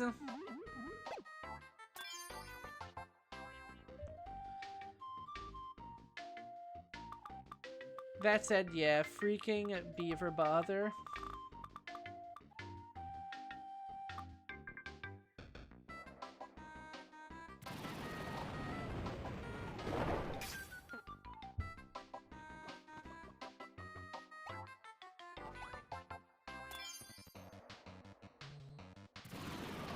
Oh no.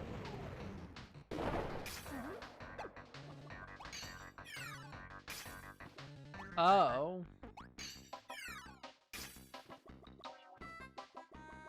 Oh, so I gotta blow up 3 things with 2 missiles. Interesting. Very interesting. Yeah, I think Donkey Kong 64 is just kind of an example of both Donkey Kong 64 and Yooka-Laylee and even Nuts and Bolts. Oh no! Now I see my mistake. That's actually a really good puzzle. That's actually a really good puzzle. I forgot that he would bounce off. I think they all fell victim to the same sort of thing Star Fox did, where it's now what syndrome. How do you expand the scope of a game like that without it being obnoxious? Because Banjo-Tooie already took the smaller, more elegant Banjo-Kazooie and expanded it in a way that some people thought was fantastic, and others thought was maybe a little bit too much.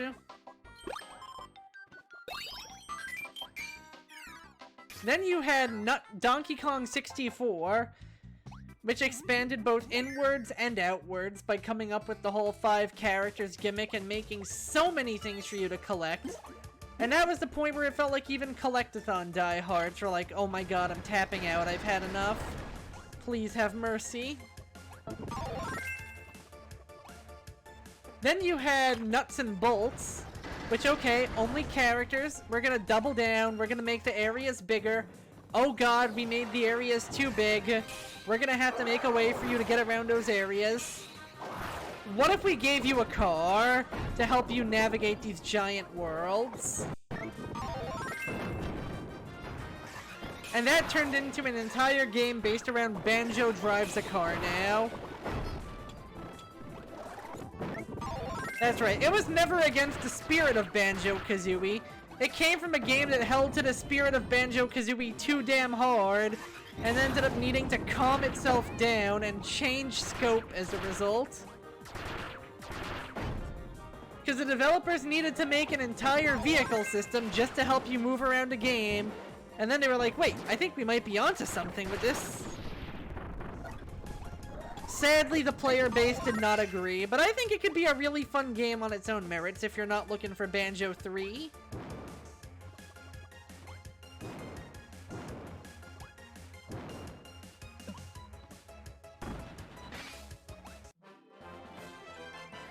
I love how these EX levels reward you with a treasure chest and a bunch of items. It really makes these feel like the extra hard levels.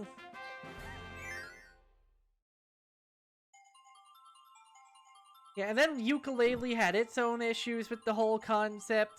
Although I don't know how much was it being expanded and how much was it just making decisions that didn't quite work. But either way, it's just interesting to see how sometimes you just get it so right on the first try that it becomes hard to trump. Oh man, 1-up Meta Knight, my favorite keychain.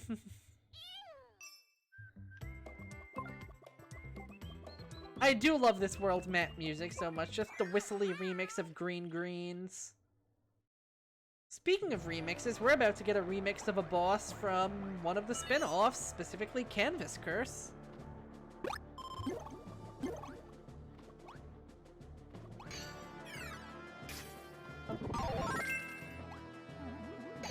Spear on up.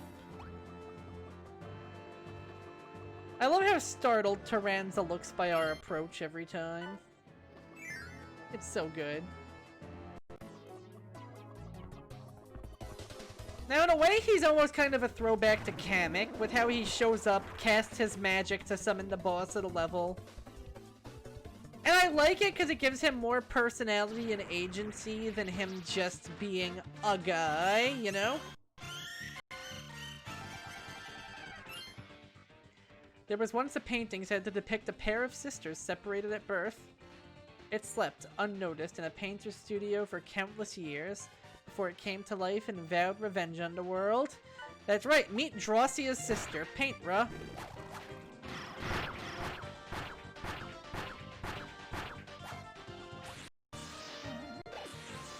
She fucks with the fourth wall.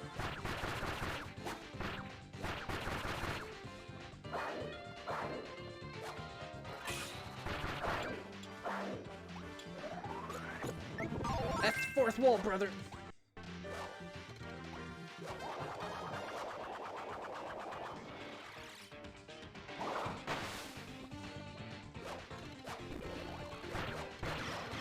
And in a game where you're going to be spending so much time switching between the two screens, that's actually a really cute gimmick, I feel like.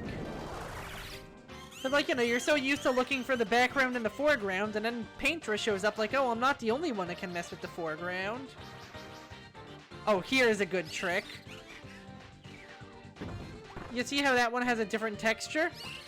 That's how you know that one's the painting.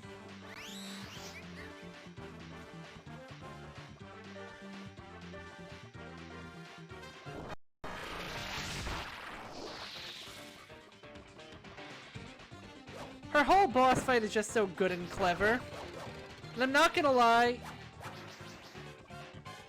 she and, like, Flowery Woods was already an improvement on Wispy Woods, and Paintra is so much a level above Mr. Freaking Duder. Honestly, I think I'm having more fun with her than I am with the first 3 bosses of Returns to Dreamland combined.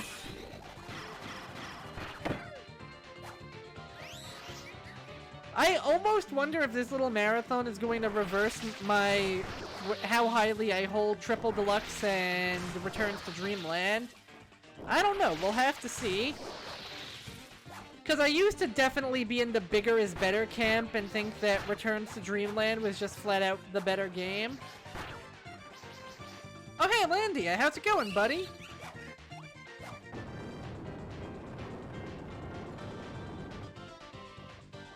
Remember, just because you solved the puzzle does not mean you are immediately safe.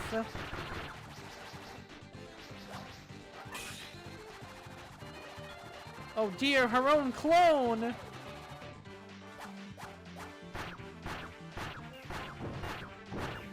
You know, Paintra, don't really know what you thought you were accomplishing there. You tried. And back into gay baby jail you go. Aw, she's sad. Oh, and now she's exploded. Okay. Kinda unnecessary there, Kirby. She was already not a bother anymore. I can't believe Paintra is fucking dead.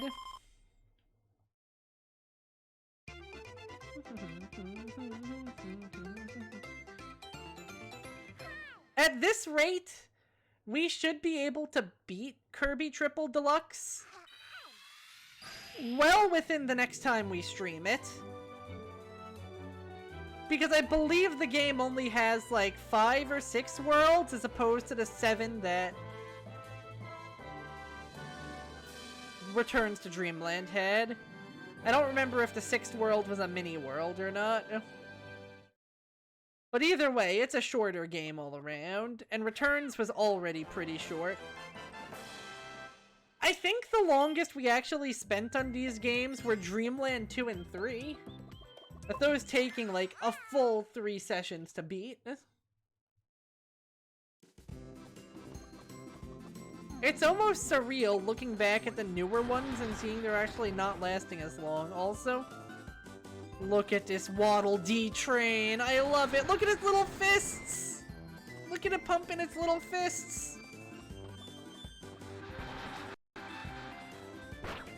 Like, as much as I enjoyed Returns to Dreamland had worlds more like a classic Mario game, where you had your overall level theme, and then you had a unique world based on each one, right? So for example, the grass levels were all gonna be in the grassland, the desert levels were all gonna be in the desert land. Triple Deluxe onwards feel more like the later New Super Mario games, where they just do whatever the fuck they want for their levels, and you just go, I wonder what gimmick is gonna be on display this time.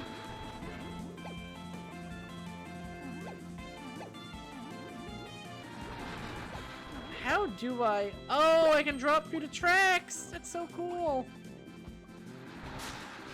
So, like, for example, the whole boulder rolling area, or the Waddle Dee Lumberjack area, this was the point where the game developers realized that Waddle Dee doing something cute is a money way of making every level feel a little bit unique. I feel like you didn't really have that in Returns to Dreamland outside of the super abilities, and even then they were kind of paint by numbers. Whereas here you're getting a unique twist on what's going on every time. And I just think that's neat. Like,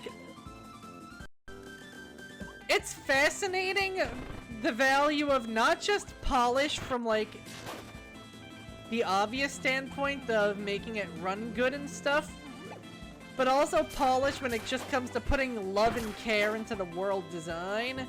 It really goes a long way. Like, theoretically, those Waddle Dee trains could have just been more cannon shots. They didn't have to make an entire asset for one little section. But the fact that they did makes that part a whole lot more memorable. Oh shit, did I do the wrong thing? I think I might have done the wrong thing. Luckily, at any time, you can just back out of a level. So we can try to find our way into that background.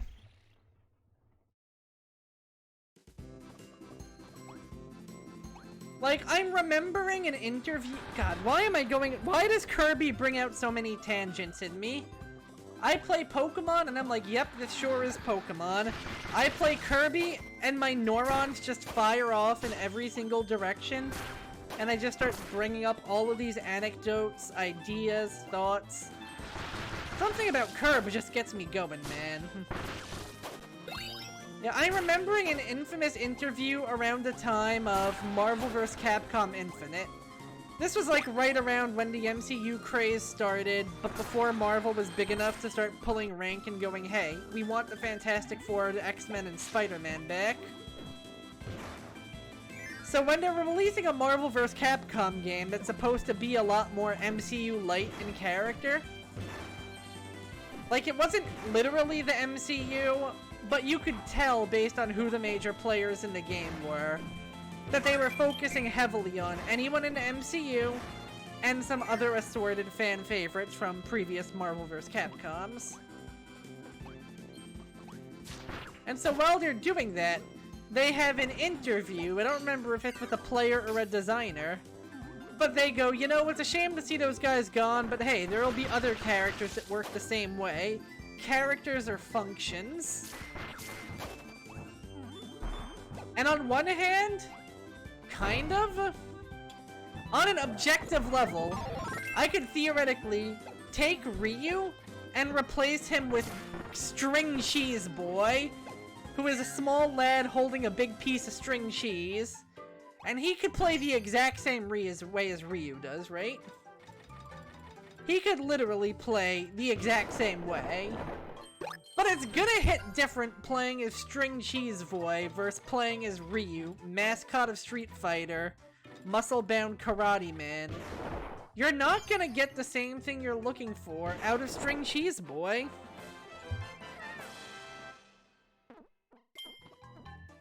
Like, it doesn't matter if they completely replicate Magneto in the form of, I don't know, the MCU has no memorable antagonists. There, I said it. Like, they have a few that are better, but they really don't deliver super well when it comes to memorable villains. You can tell there's a reason why they keep going for the low-key well, and half the time they don't even let him be bad anymore. I feel like their most memorable one was Killmonger, and that's because if it wasn't for all the stuff about him being a United Nations psyop, he probably would have had a lot of a point. And I feel like the best villains are those that have a point anyway, you know?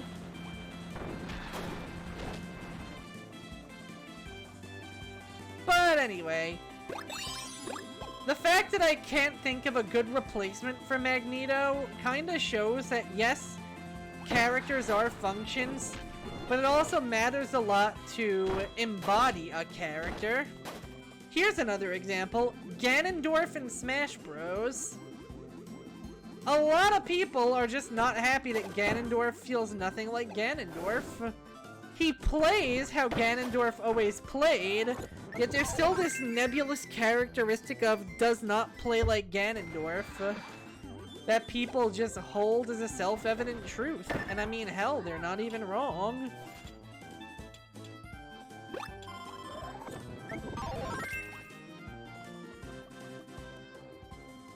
Oh no, I'm gonna have to crash the Waddle Dee trains. I'm sorry.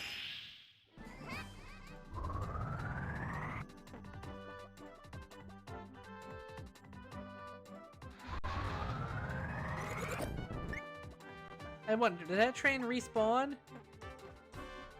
No, you hypernova something, it is dead. Yes.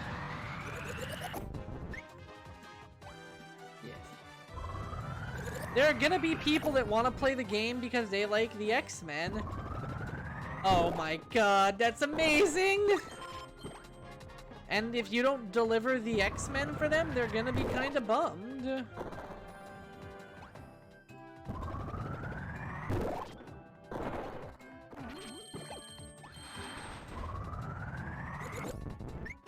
Where is it? Damn, third sunstone. I mean, where's that damn second sunstone, first of all? There it is. Right? I feel like the hypernova sections usually have two. Yeah, I was right. And even with original fighting games, it doesn't have to be fan content to make characters or functions any less true of a point. Because, like, people, like, let's look at the opposite. Let's say that Ryu completely changes as a character between Street Fighter 4 and Street Fighter 5. It's not that he evolved, it's that he feels nothing like how he used to. People who enjoyed Ryu were gonna be kinda disappointed. And to a degree that happens sometimes as a natural consequence of character evolution. But it doesn't change the fact that if you go all in on characters or zoners and functions and decide, well, Ryu's function needs to be changed and fleshed out, and you decide to go about that by taking away the Hadoken and the Shoryuken, people aren't going to be happy.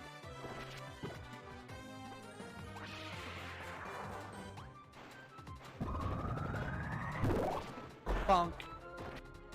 Oh my god. They put so much love into these animations. It's great.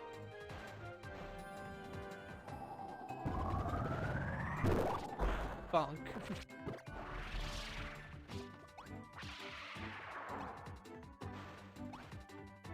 Why would you? I don't know, but that's how people felt about them taking away the X-Men from Marvel vs. Capcom Infinite. Why would you take away Wolverine?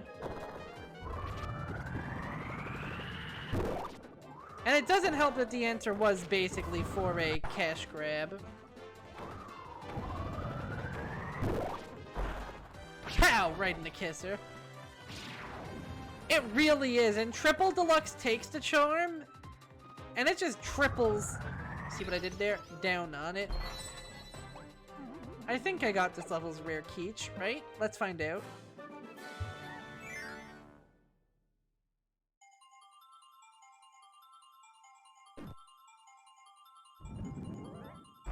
I'm going to say that objectively the Robobot armor is a way better ability, but these segments really do take Hypernova's strengths and make it shine, and really lean into the charmingness of the franchise.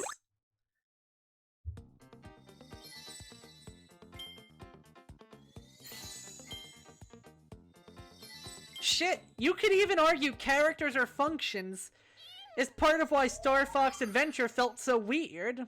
The function and the character did not match. It was not what people expected when they signed up for a game featuring that character.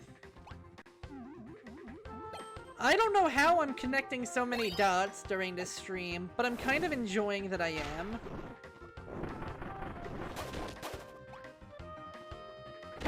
There's something fun about being able to revisit the same concept from several different lenses, or see how different concepts might share some common ground.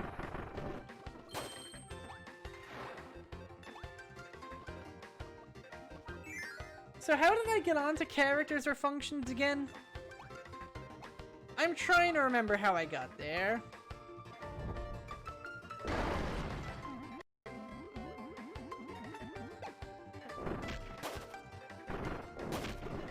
I don't remember if we were already talking about fighting games or if the topic just came up. Somebody help me out here. My powers over tangents are just too mighty.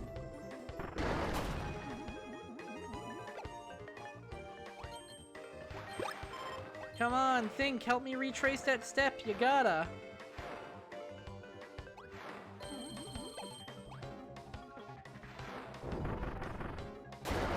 Oh god, right, I was still in rock mode. Thought I busted out of it. Great, now I'm all nettled.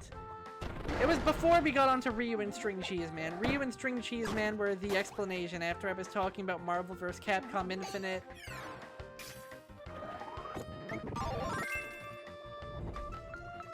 This was before I mentioned the MCU having boring villains. That was just kind of, it was kind of an evolution. That was just sort of an aside during that point.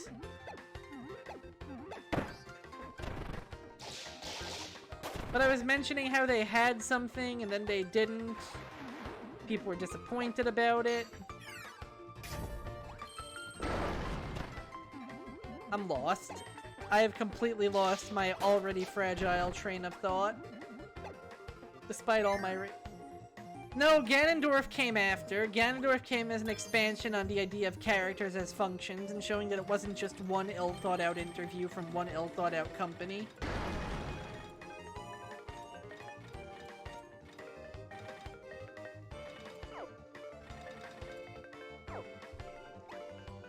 God, I really honestly don't know anymore.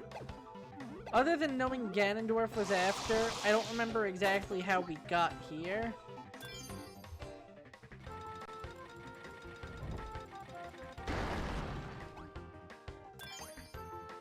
Maybe that's a little daring, but I did it anyway. Haha, sucker. Aw, crap baskets. Goodbye.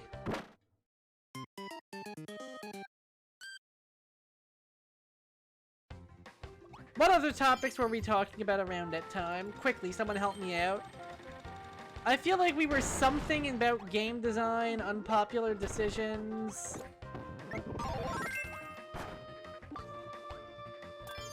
I know I got here for a reason, it's just that the reason escapes me.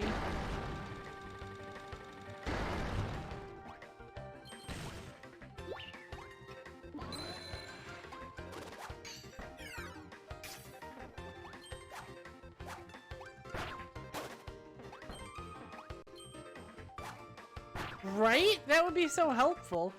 Like, theoretically, you could try to make a clip, but I think that window has long passed.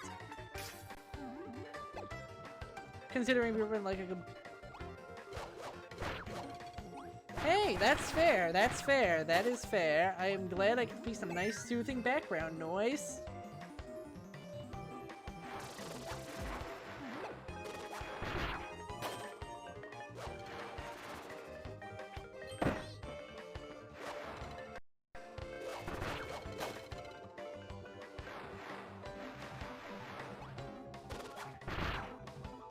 Ha! Big man, bigger rewards. Let's go.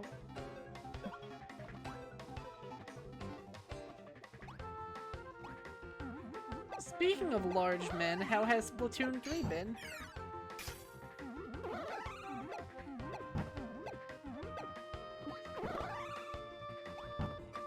Oh hey, the Phanto style Scarfies. I haven't seen those, and oh god, they can come out of the background.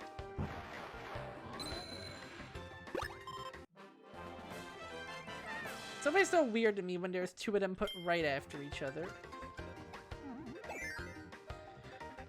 Like, it always feels weird. Like, it would be even weirder if they were perfectly symmetrical, but it always feels weird when they aren't symmetrical, you know? Like, when they're obviously not symmetrical. What the heck is the Snipe Rider? That sounds like such a good name for a thing.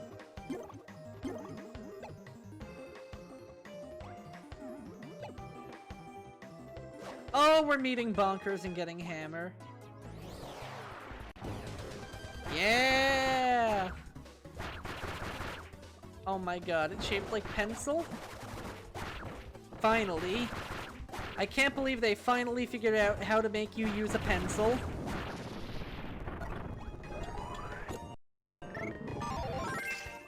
I'm sorry, that was mean. But you know I'm only mean because I care.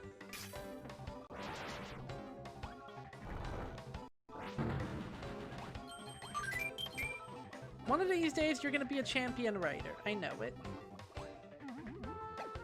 And until then I will just continue cheerleading you from the sidelines. Just like I always will.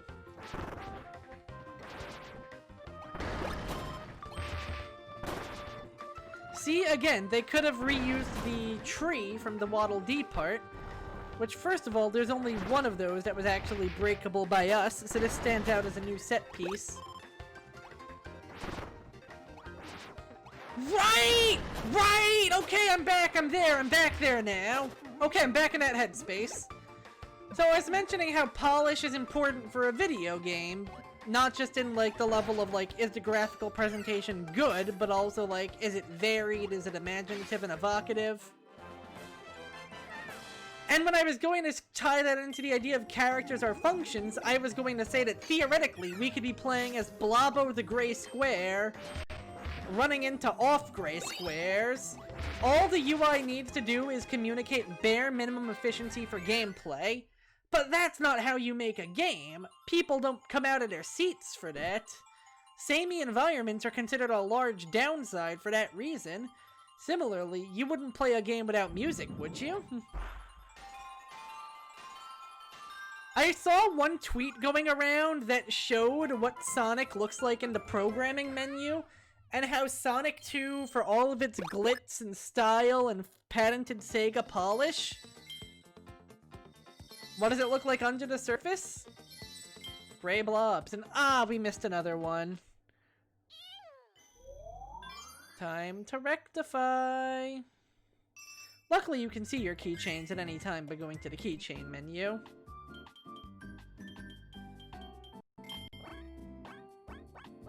And it'll even let you know if one you're looking for is a rare or not. It won't tell you where you find it, but it will tell you to find it. Wow. In my moment where I need a navigator most, she ditches me. My heart.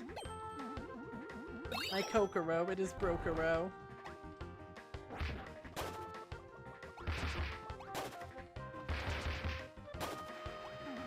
And it felt like we really combed this level for every nook and cranny. It was time to find out just what we missed. This screen I'm pretty sure was clear. This is 3-2.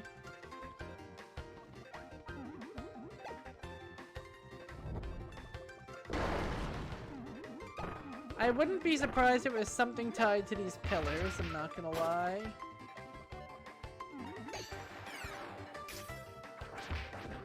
But how it is something that remains to be seen.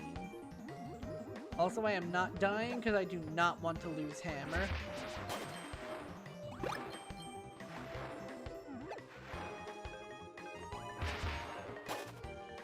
Hammer really is the dragon type of Kirby. Up until recently, it was incredibly rare. It is the tryhard's first resort when faced with a new challenge. As of late, they finally tied it to more common enemies. It's the Signai Lost Hammer anyway. Shortly after the mid-bus. Okay, cool. Good to know. Thank you. Enjoy your popcorn. I'll be going off making you proud. And we are just gonna skip the motion controls. Skipping the motion controls was a god-awful idea, and whoever suggested it to me is fired.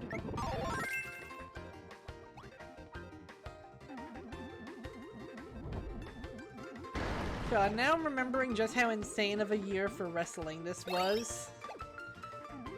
You had the whole CM Punk versus the Elite Brawl situation. You had Vince McMahon finally being fired. That shit happened in the same year. For a year that goes so fast, I sure have no memory of what happened in 2022, period. I can't believe it.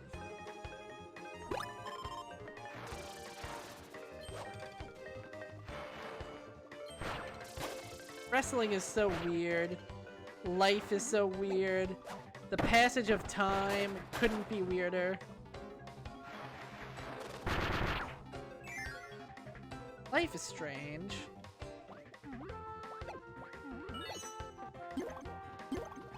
I still can't believe they tied the entire functionality of this item generation system to Street Pass.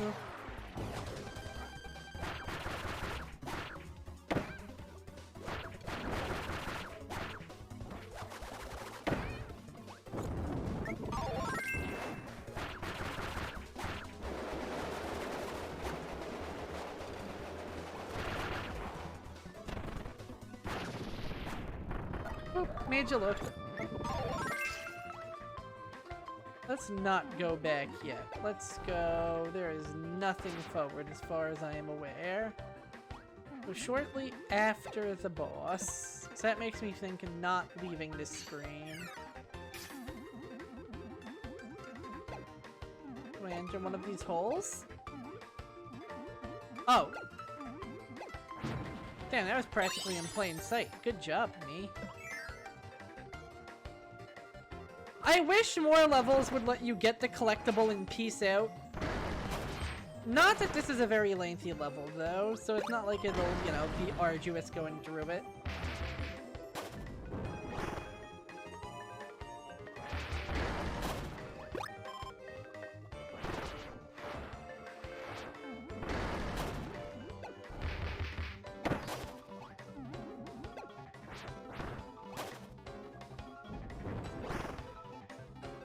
Oh, I did not need to do that. I didn't need to not, but at the same time I didn't need to do. Oh well, free real estate. That we move on to 3-3.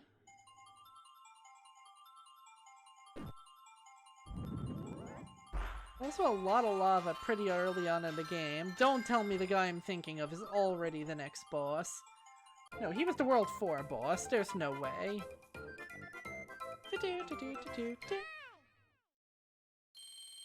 Full disclosure, I do not have the bosses of this game as committed to memory as Robobot. 10 Kirbys. Sounds like paradise. One more good run of keychains, and we should be a good portion of the way through whatchamacallit.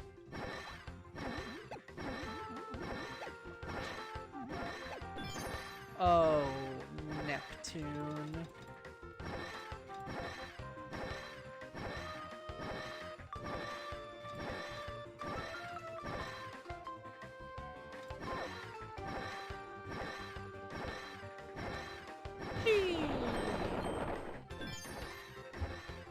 Oh, you're hell-bent on making this a thing, aren't you?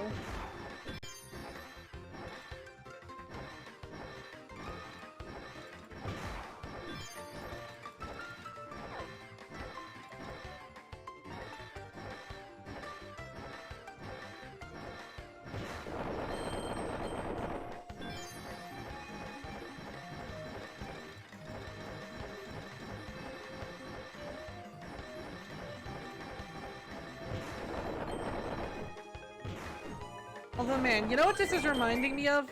A really fascinating talk I had on a tabletop gaming server. But I think I'll wait to gather my thoughts on that one a little before sharing it. Just to make sure that I get this ramble right. Going from a fire section to a watery cave.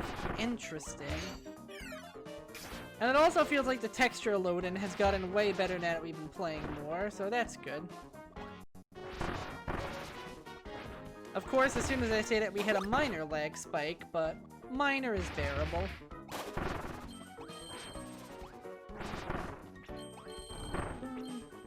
Welcome back! I did find it. And yeah, the idea of presentation versus function reminds me of a discussion I had on a tabletop game server, where two people discussing two different systems both drew the conclusion that, no, the system you're talking about is the one where everything feels the same. And it was because one was coming at it through a more narrative lens, one was coming at it through a more mechanical lens. And it's interesting seeing how those two priorities differing can lead to two people appreciating vastly different game feels.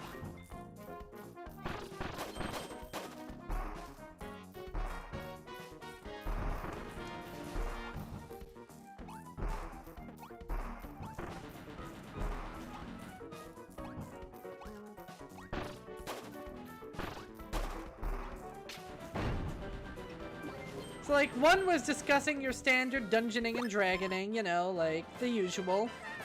Another was discussing a system known as Fate, which is a lot less mechanically robust, and a lot more setting neutral.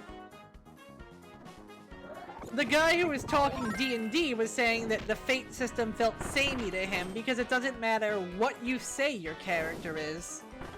Every resolution in the game basically boiled down to roll a simple dice and add your aspect, which is basically like the essence of your character, to the roll. Like, there was no mechanical difference between, say, being a fighter or a wizard, or being either of those things or a gunslinger, or either of those things or being a McDonald's cook, or either of those things and Godzilla. Oh, thank you, I'm glad you appreciate my finger. Somebody has to.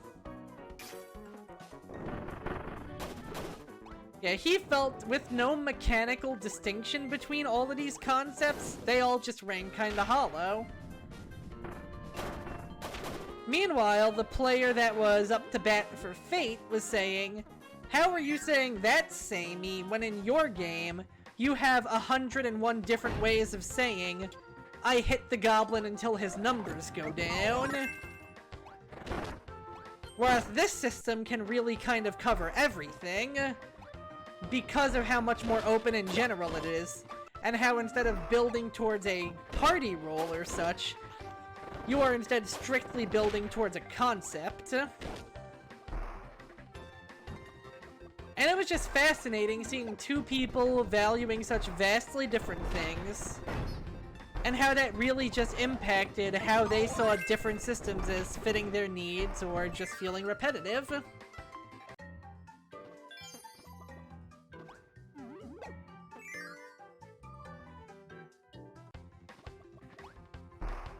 And like, yeah, when it comes time to throw down the dice, if you aren't feeling immersed, you might not be sold on it on a mechanical level. Instead, you might feel like, well, what exactly? Meanwhile, if you're in it more for the story, I can almost see the mechanics of D&D actually serving almost as a detriment. Are you ready to hear the barbarian paradox?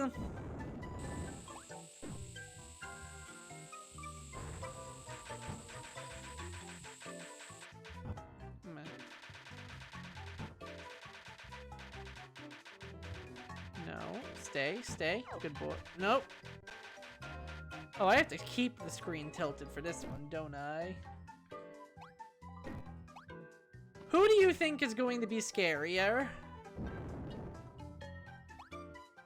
The 3-foot-tall the giant, like, 8-foot barbarian named Grog Rock Fucker?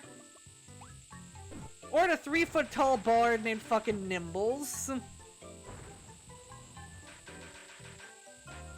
Go ahead, tell me who you think is going to be scarier.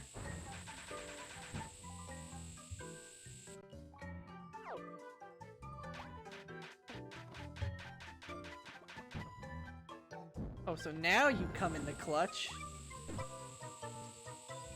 I'm going to say when you hear the concept of the two characters alone, not on a mechanics level, but on character concept alone.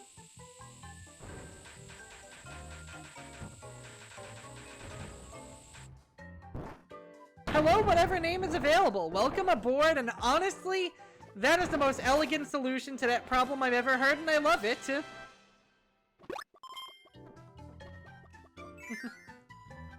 I am glad to hear that my goofy...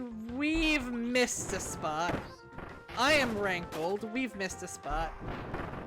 It's probably too late to go and get it, so we're gonna have to give this level the old rerun treatment. But man, I thought we found everything this time. That's a bummer. That's a cow bummer.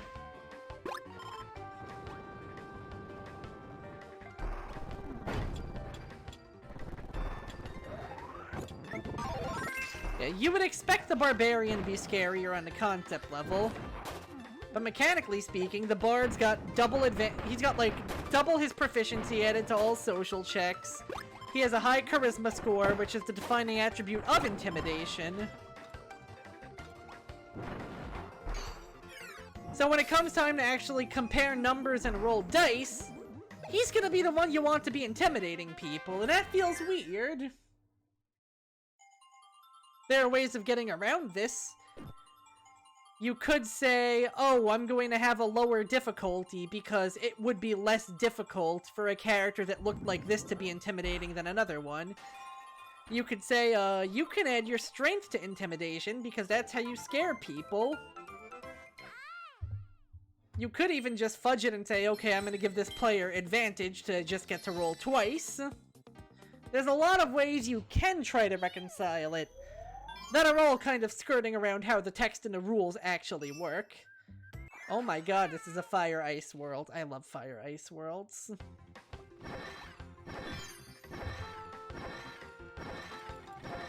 And this is an area where, for example, the aspect system in Fate, even though it's less mechanically robust, might also feel a little bit less mechanically dissonant. Because if your aspect is Big Scary Barbarian, then you're getting that bonus to rolling big scary barbarian things. It doesn't matter that this is socially scary instead of physically scary. You're not talking stats here, you're talking big scary barbarian, and that's really all you need to say about that. But of course, for every person who enjoys it this way, there are people who find it kind of hollow and unsatisfying. Especially because a system like Fate gets into the problem of...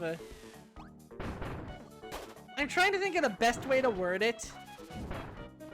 But basically trying to twist everything so that it fits your chosen aspect. Like... Oh, I get bonuses to intimidation. I'm Godzilla. People are afraid of Godzilla. I get bonuses to smashing buildings as Godzilla. That's just self-explanatory. And yeah, all of that is fair. Once you start getting into, I am really well versed in the history of Japan, because I smashed Tokyo once, that's when it starts getting a little ridiculous.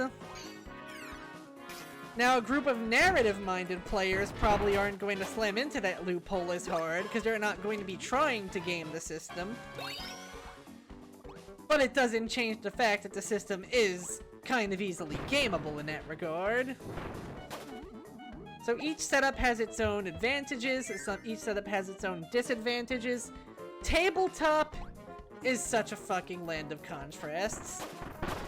And even more so than with video games, I don't think two people are ever going to agree on what makes good game design. And that's part of what's fascinating about it, and also part of what's infuriating about it.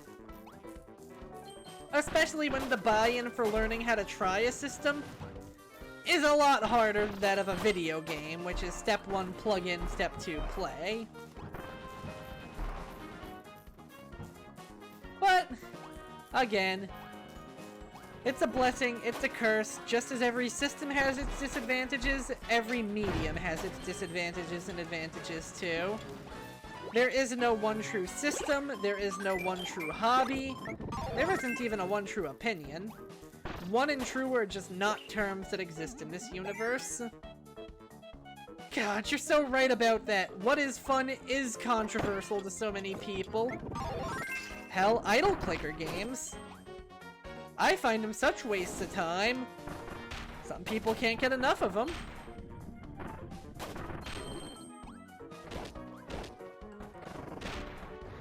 But I digress with all the tangents. How are you doing, whatever? Having a good day? I'm guessing the second sunstone is going to be in here, but for the life of me, I just can't find it. Where is that damn second sunstone?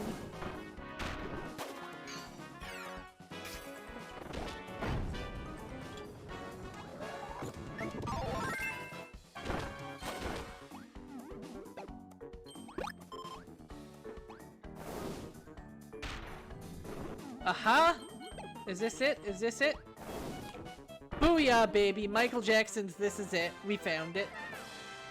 Now for the rare metal. Not rare metal, rare keychain. Where could that be, I wonder? I feel like it's also probably on this screen, because this screen does feel like the screen I've traversed the least. That's a regular keychain, but not the rare one.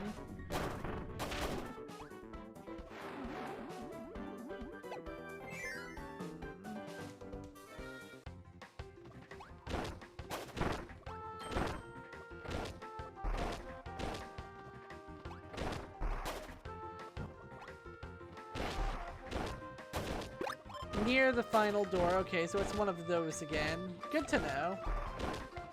And thank you for your incredibly helpful style of reserved hint grabbing. I feel like you're giving me just enough to work with, not enough to ruin the experience, and I appreciate that.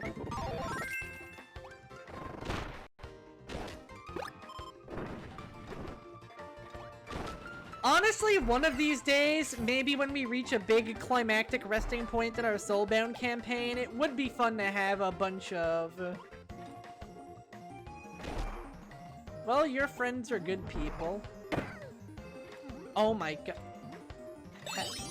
How is anyone supposed to think of that? Oh my god. Oh, actually, you can barely see it. That's actually really clever. I've gone from mad to glad. Yeah, one of these days I would love to just do a run through just a bunch of one-shots in a huge variety of different systems.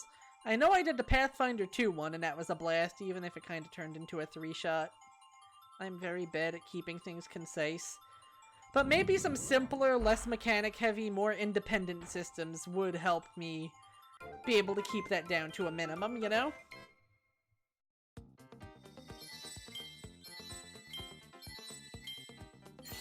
Masked DDD. I am glad I did not pass that return trip up.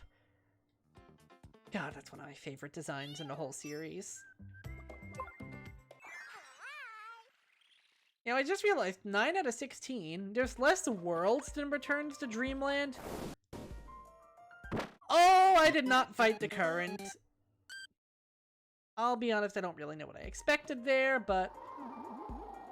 Oh, this is not one of those currents that automatically catches you. See, that worked way different from the ones in Returns to Dreamland, so my muscle memory, it cost me.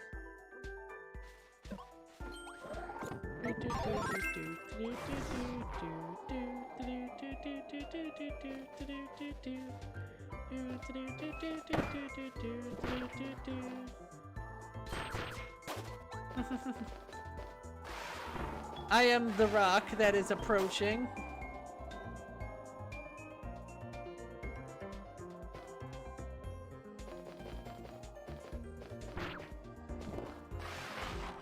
Hell, it might be fun to do an RPG tabletop potluck at some point.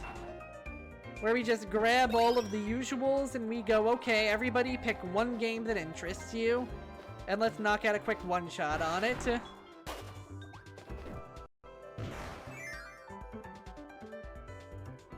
Somehow I feel like I would grab the World Wrestling RPG, because the fact that it exists continues to surprise and delight me.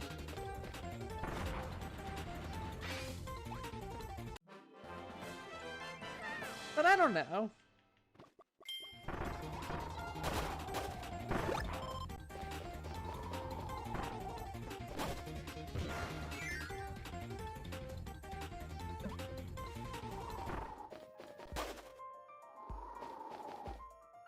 Like, there are a lot of fun, cool, and good tabletop RPG systems if you know where to look. And unfortunately, if you know where to look is the hard part.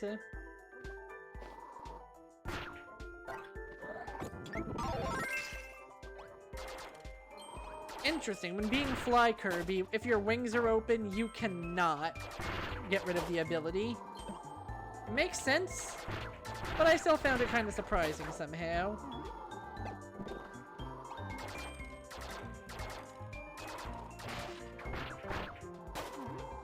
Be gone, Thoticus.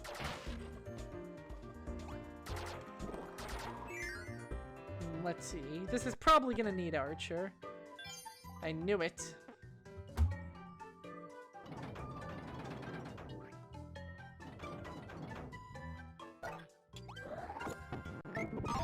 They really tried to make this like the most 3DS game of all time. It uses a 3D. It uses the gyroscope. I think it uses a little bit of touchscreen too. They really did pull out all the stops for this one from that perspective.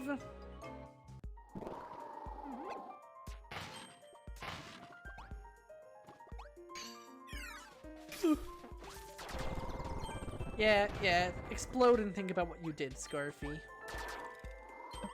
I can't believe it's almost 11. Time flies when you are Kirbing out.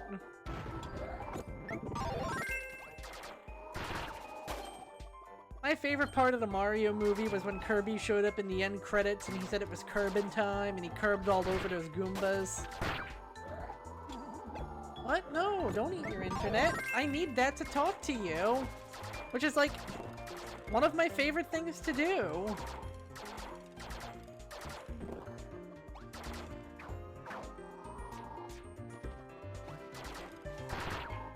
Okay, that's a fun use of those currents. The fact that they push you up a little. Aha, I knew you were a secret door.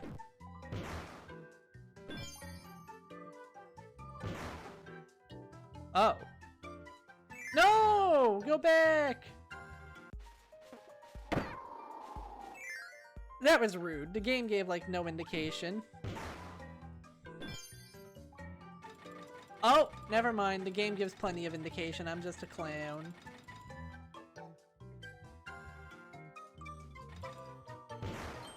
There we go. See, I love that about a game. When you can tell a game, hey cuz, I think you missed the mark on the design on this one, and the game can say, oh, you want to make that fucking bet again? And promptly shuts you up. It's such a satisfying feeling. Oh dear.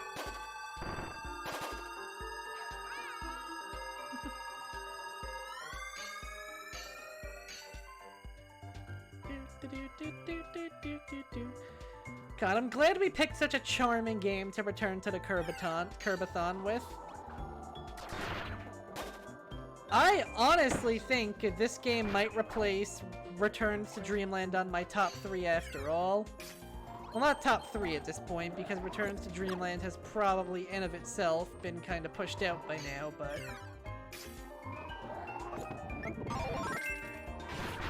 my top whatever. Like, they're both such fun games. I love the sheer, like, scope of Returns. It's the first mainline Kirby in God knows how long, too, and you gotta give it some love for that.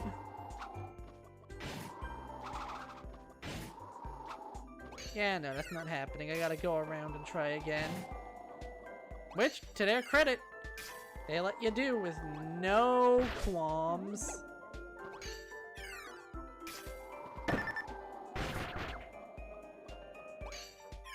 Okay, failed that one twice. Whatcha! Third time's the charm.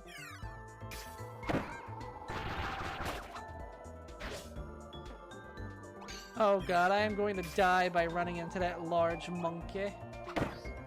Oh god, I am going to die before even running into that large monkey.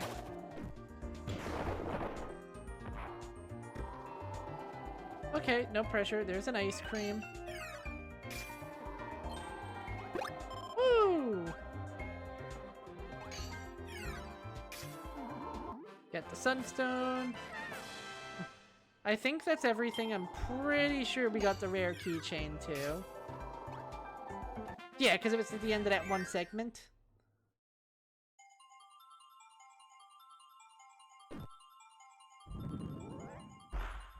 This minigame is so much harder to time than the other ones.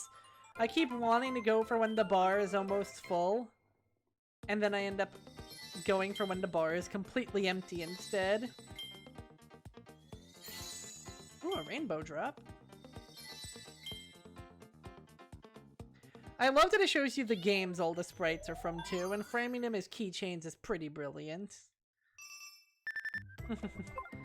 You would know about that, you little Cheese Master Supreme. Okay, not gonna lie, that sounds like one of the either best or worst pizzas you'll ever have in your entire life.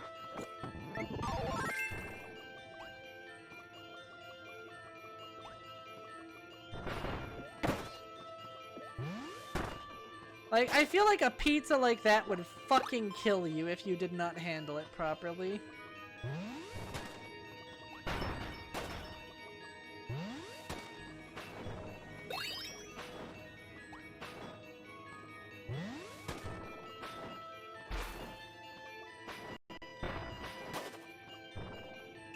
Interesting. How do the powers on that work? Okay, B forward is back salt, B is somersault.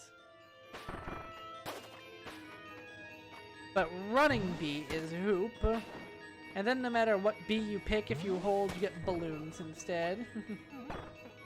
What was his teaser for LPing the game? Now I'm curious. Oh god!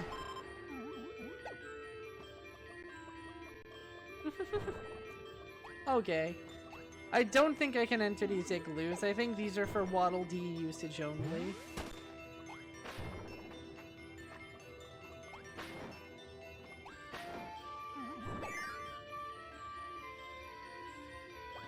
Okay, I think I see why that felt so finicky now.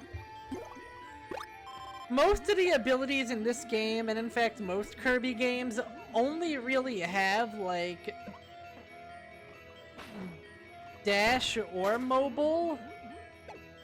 So having an ability that goes off while you're walking, yeah, pretty different. Oh shit, who's it gonna be? Who's it gonna be? It's Flame Galbaros. We actually fought his EX version before we even saw his regular version. So this shouldn't be too hard.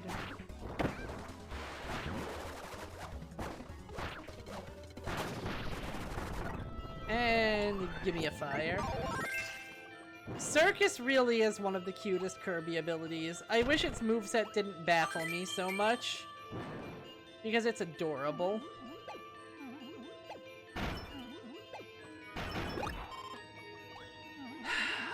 God damn it. I'm remembering the Paldean sandwich eating animation again.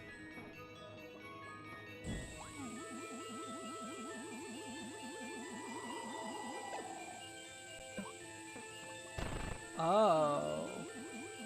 I see how this is. Nope! Nope, Kirby, nope, nope.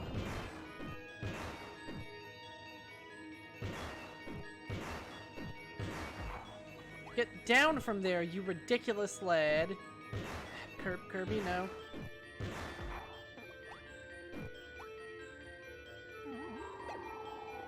I do like that they specifically show you can't make that flight.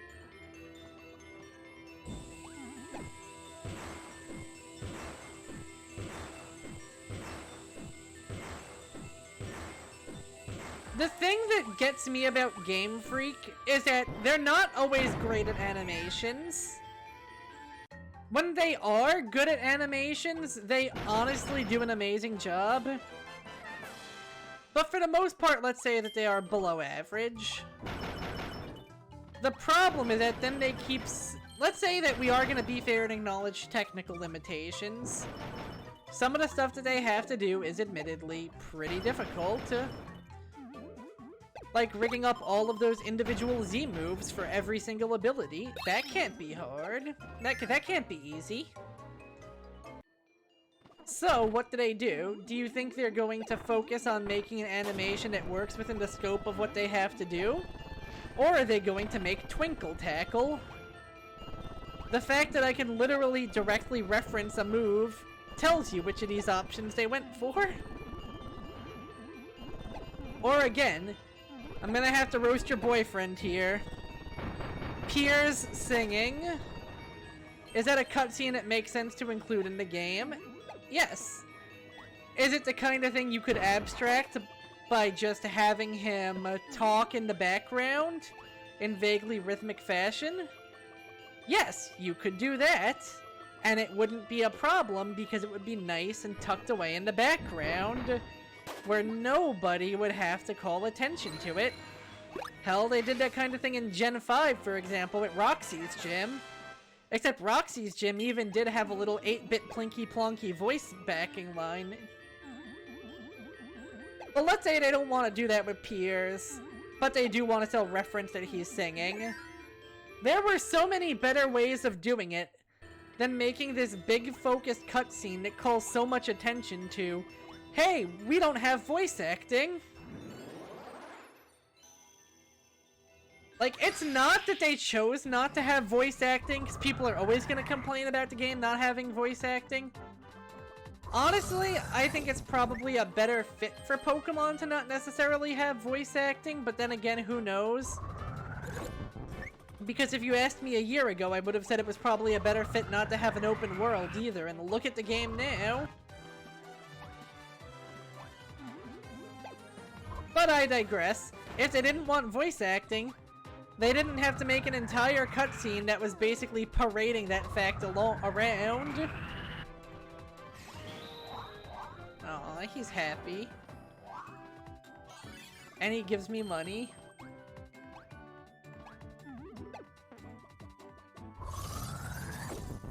Like, they brought the criticism onto themselves by doing something they definitely did not need to. And that's where I put Twinkle Tackle, that's where I put...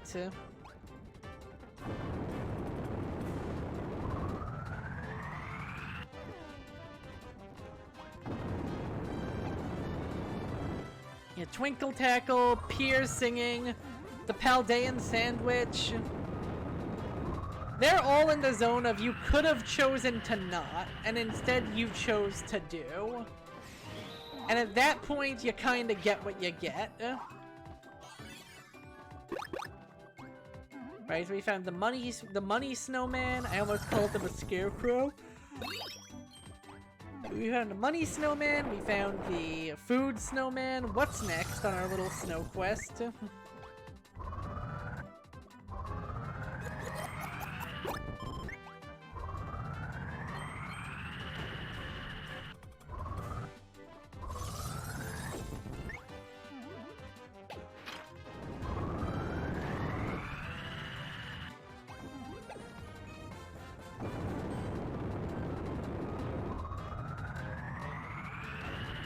Like, I don't even mind the fact that it's the most profitable franchise in the world having these problems.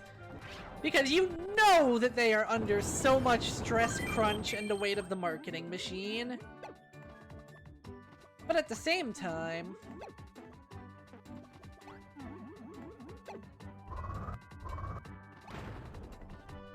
they don't have to call so much attention to it. She does not like her choice of outfit. Wait, I don't get a redo? No way, I totally have to get a redo, right?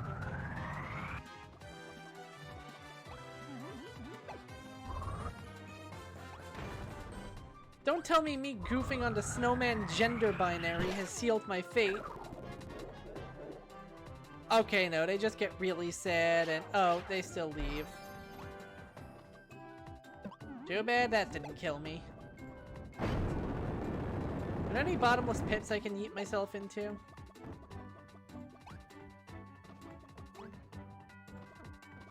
No, at least I can slowly but surely set myself on fire.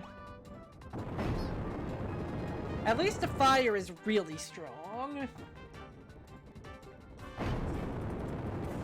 Speaking of, that reminds me of one thing I noticed in Forgotten Land. Forgotten Land seems to do the same thing the final battle of Undertale does, where attacks do less damage the closer you get to the— Yo! Thanks for the sub, my dude! How's it been going, man?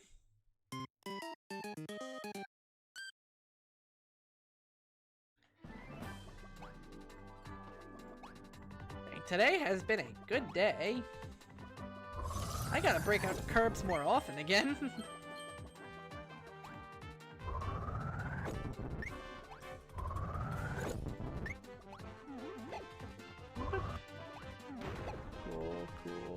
Cool. And get over here. Damn, I was hoping I would get kidnapped by a snowman.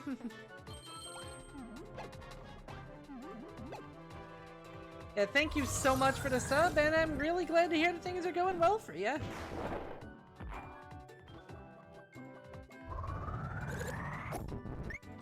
Up to anything particularly rad lately, or has it more just been this general zen kind of good? Where everything's just going okay and you're in good spirits? Also, I think you can guess what happens if I'm slow on the draw and that snowman ends up getting plunged into the fire.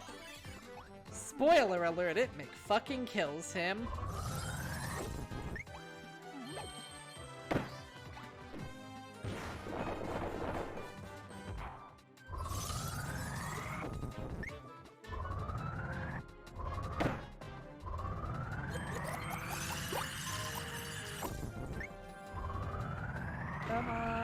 Come on, this way.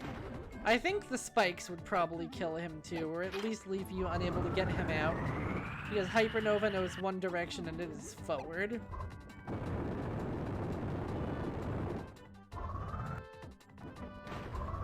Oh no, oh no, ooh! Made it. The man is headed.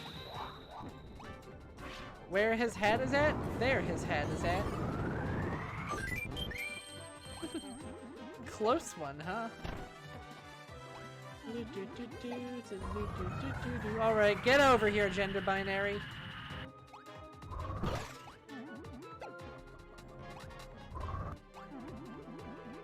She still doesn't look too happy about it, but I think that's because she's waiting for her snow husband to return from the snowball war. They love it and all. Look at her cute little hats. For my troubles, I get the power of the sun.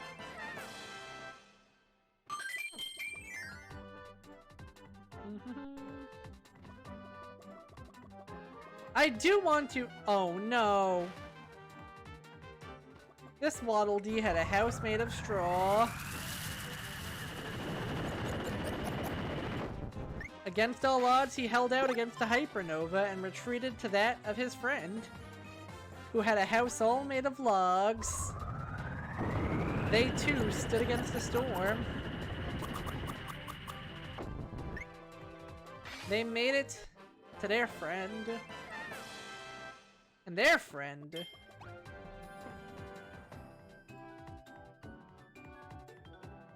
had a house made of air? No, their friend had a fucking castle!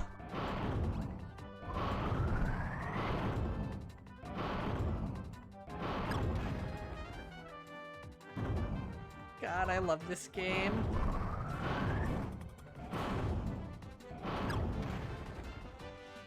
I love this game. I forgot how charming all of these sections were. Oh, you really can't hold that. Whew. Looks like Team D is blasting off again! And there's the level exit. Did we get the rare keychain in this section? I don't believe we did.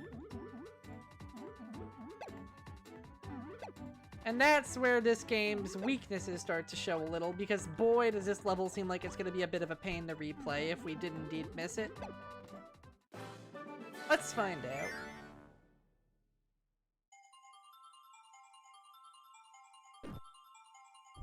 Yo! Perfect score, let's go. Look at that little rainbow surrounding Kirby. He knows he stuck that landing.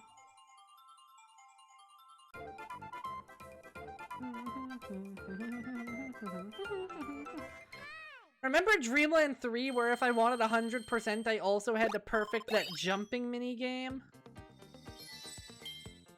That was heck.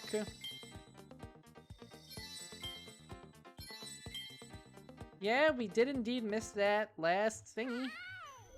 That makes me sad.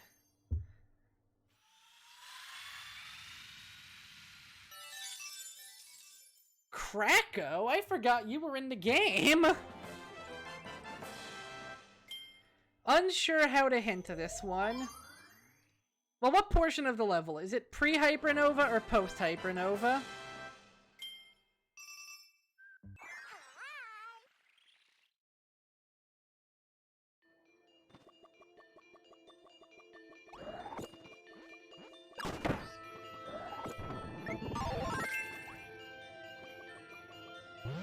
And how pre is pre?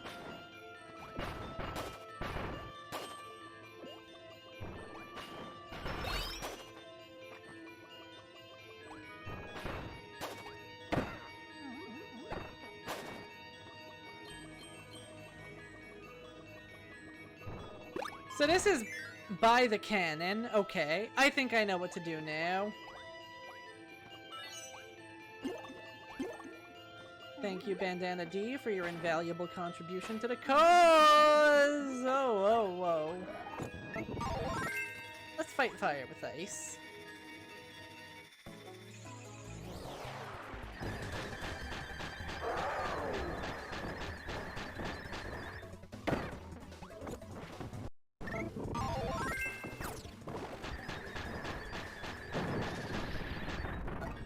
Ice is kind of disgustingly strong.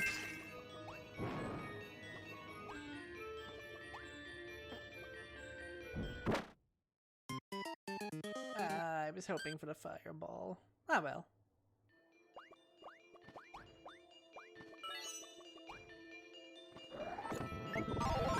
I wonder if mini-boss respawns. Yes, it's like that whole section never happened. Which, considering by the extent of my bumbling, that's good.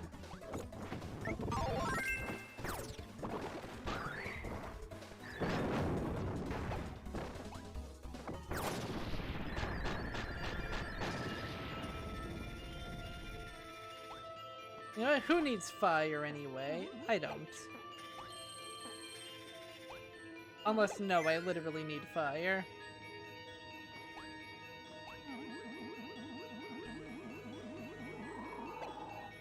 Okay, so it's not pre these things. But I'm guessing I have to drop down on the other side of this. 'Cause that's the one place we haven't been yet. Hey! My intuition! It pays off! I just wasn't sure if there was any level back there! I love these eerie-looking frozen fountains. With their green snake water.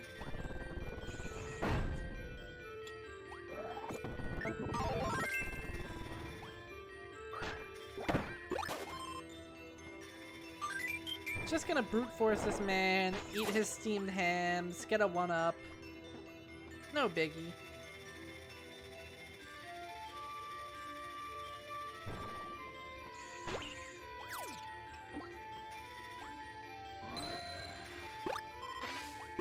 Once I get to the Hypernova part, I can probably phone it in a little. I think I do have to complete the Papa and the Mama in order to advance, though, but I don't think I need to do the juniors. And then I have to do the Waddle Dee boss fight. That is one nice thing about the Ultra abilities in comparison to this, because the Ultra abilities, you literally could just ignore them if you chose not to. Because they opened up a portal to a separate area. So if you didn't go for it, it was really no skin off your back. Sometimes you don't want to visit negative space, and that's okay.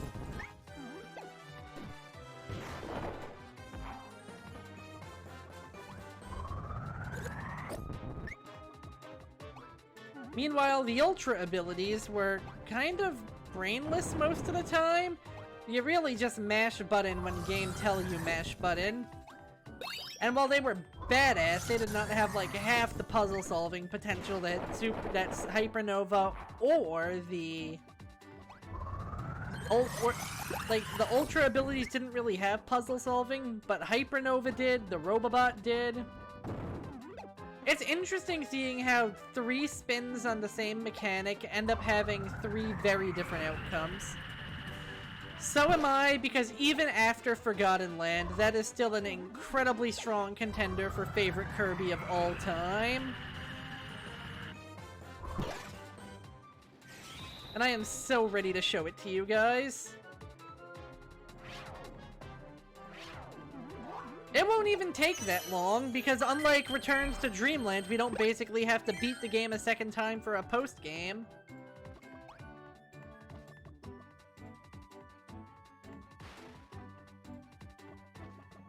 Kirby Mercy route? No. No. Kirby only genocide route.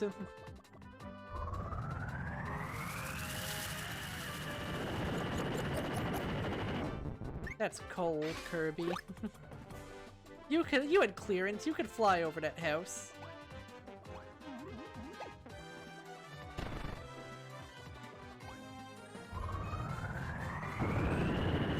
Like, it's a game I'm hyped to rediscover because I'm remembering how much more charm Triple Deluxe had comparatively than the games that came before it.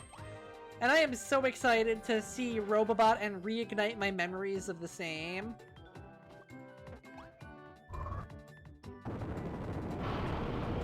The main thing I remember is Waddle Dee's driving cars. Which, you know, that's worth the price of charm admission alone.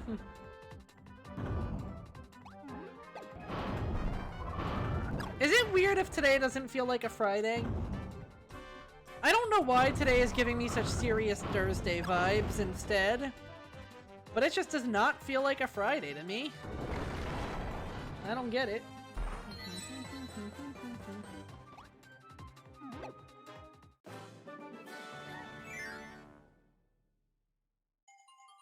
It's not even a case of having like an interrupted work week like I do sometimes.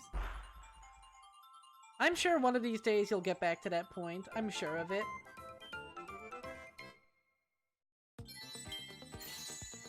Ah, yeah, we got Nightmare. Nice. I hope you know that before I raid for the day, I'm probably going to go examining all of those keychains. Just as a matter of course. Hey, we got the Returns to Dreamland remix of Grape Gardens again. Let's fucking go. I always like this one. It sounds so peaceful. Ha! Huh. Ice Kirby can skate against the wind current. That's actually really useful info.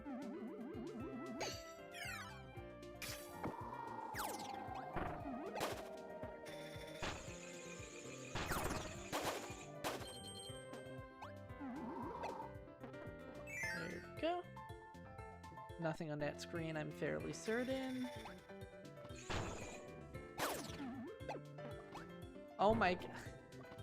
What a concept for a ski resort. You ski onto a giant spring and you get launched across a giant yawning chasm.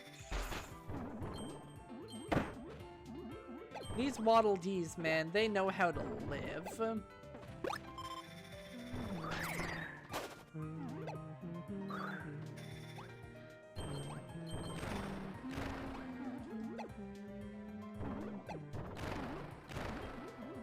Got any big cheat? Yo, legit nice.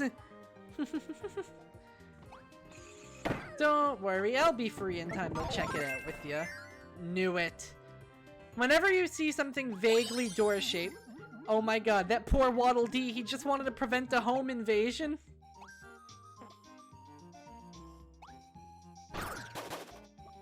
Stone cold, Kirby, stone cold.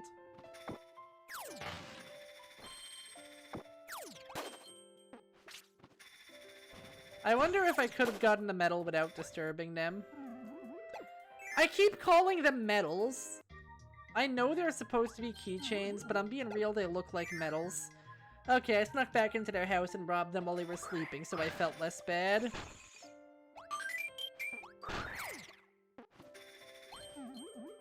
Oh, wasn't that block green before? Oh, God. That block wasn't green before, that block was missing before. Speaking of trailers, what did you think of the Mario movie trailer?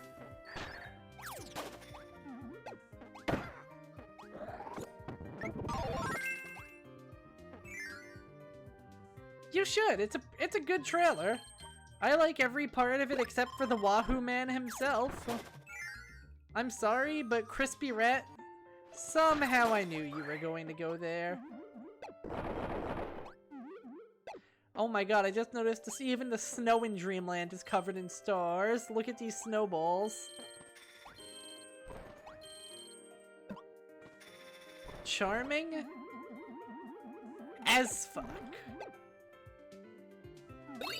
Uh-huh, sure, it isn't your fault. Uh-huh, sure. Totally isn't.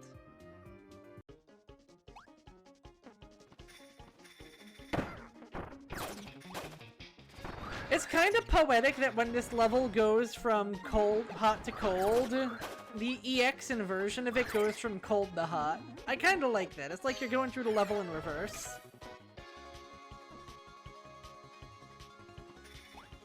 Because you're a simp. Ruh-roh, Raggy.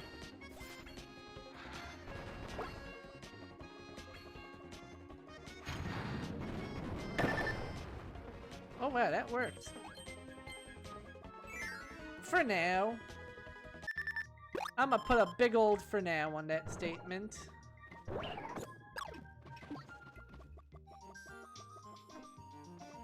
Oh, am I legitimately supposed to get them both? Huh. I always carry my emergency cherry. Case of accidents. Yo, did you see that snipe though? Did you see that snipe though? Thank you, thank you.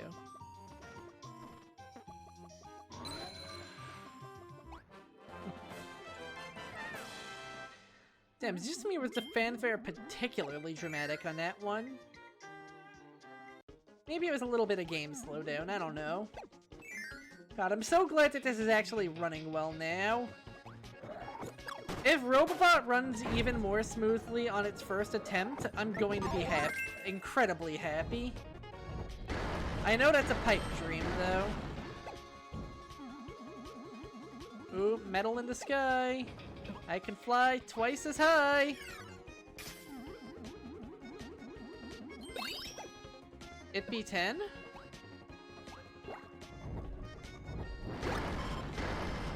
Don't worry, I'm not gonna hold you for much longer. We tell Kracko to quit being wacko, we admire some keychains, and then we go home.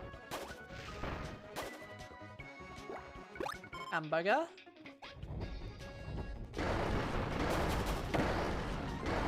Whoa, geez, there goes my firepower.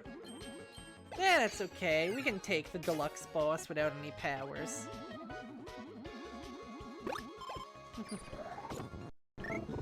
Oh, you know we can take the boss without any Deluxe powers now. Because we got Crash. Like and subscribe if you want to get that to Bandicoot. Ooh, hammer though. Fuck it, we hammering. What you got for me, Waddle Dee? Got some D-lime pie I could eat? Now I kind of want to make a key lime pie, but I'm already committed to the cheesecake.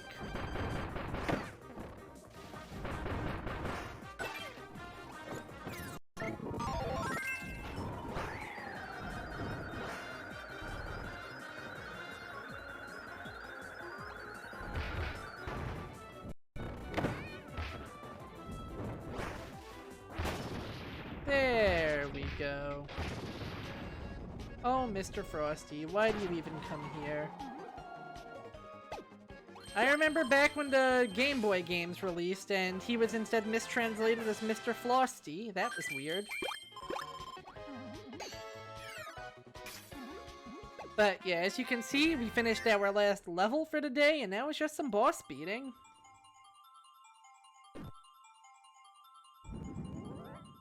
I will never understand that minigame's timing. It's too honest. It's too honest of a timer.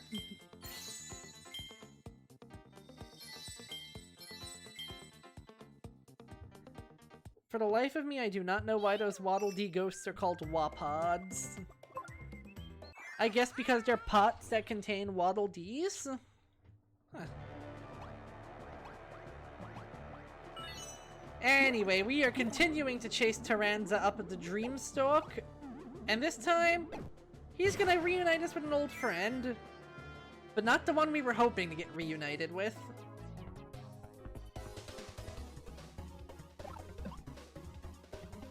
I love how he's like, shit, I have nothing to work with here.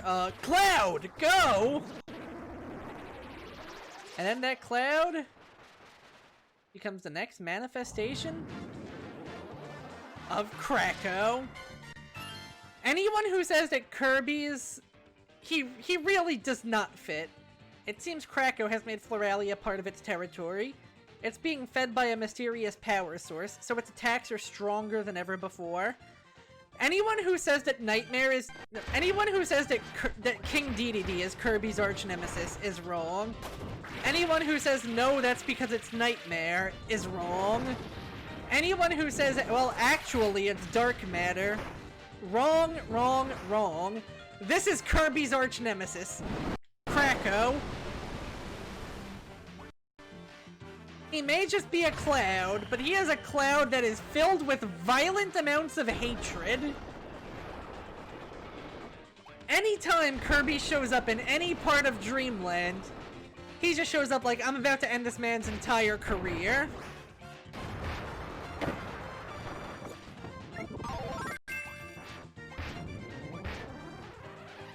Ooh, this is such a cool use of the 3D! Because you can't dodge that attack, so you gotta go to the background. And then he brings the fight to the background!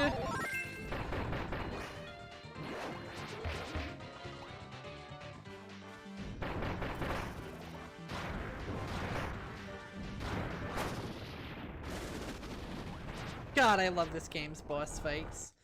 I don't remember if Robobot plays as much with foregrounds and backgrounds. I'll have to check. It does! Like, this playthrough is honestly majorly bumping the game up in my estimation.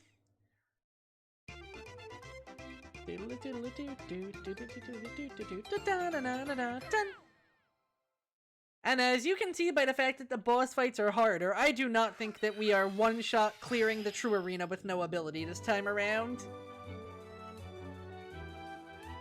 So now we've restored 3 areas of the Dreamstalk.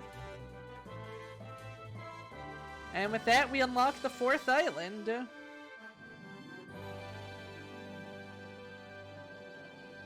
Aztecs! And also a Victorian mansion.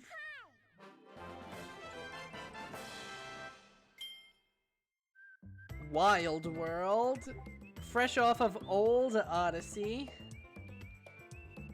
But we're not here to keep playing, we're here to look at keychains. So you can see, it all starts with Wispy Woods. You can rotate them over. That's actually you got the hell sprite on the back! Yo! You got the dog eggs! I'm gonna be real with you, my palate is adventurous. I would not eat the Hal Laboratory dog eggs. Oh my god, they really did make them just like keychains, complete with the logo on the back of each one. That's cool. And you get this for so many sprites, along with where that sprite debuted, what game it's associated with. The rare ones shine. That's how you can tell the rare ones and the non-rare ones apart. Mirror Kirby. Well, I mean, they needed a collectible. They wanted to go with the Sunstones, so they didn't have as many things to juggle with energy spheres. But then it's like, okay, but these don't unlock anything, though. So what do? What's our secondary collectible gonna be? And that's how we got keychains. And it's a tradition that holds up in Planet Robobot, too. In a way that I don't think you're gonna expect. I'm not gonna lie, original Kirby Superstar sprites, kinda ugly. Not really a big fan of the color palette, it's really harsh. Ultra did a way better job of smoothing it out. Meanwhile, the painterly style of Dreamland 3 continues to be the best thing about that game.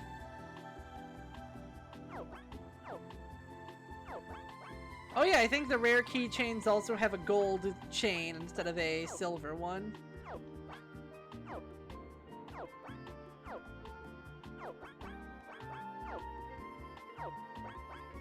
Nightmare in Dreamland, and there he is, the Nightmare himself.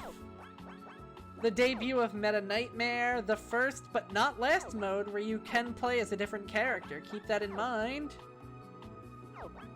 And yeah, the fact that they're a little bit animated, the fact that they have a glossy sheen, the HAL logo on the back, the fact that you can zoom in on them. They did not have to bowl so hard, but they did. A lot of Canvas Curse rep here.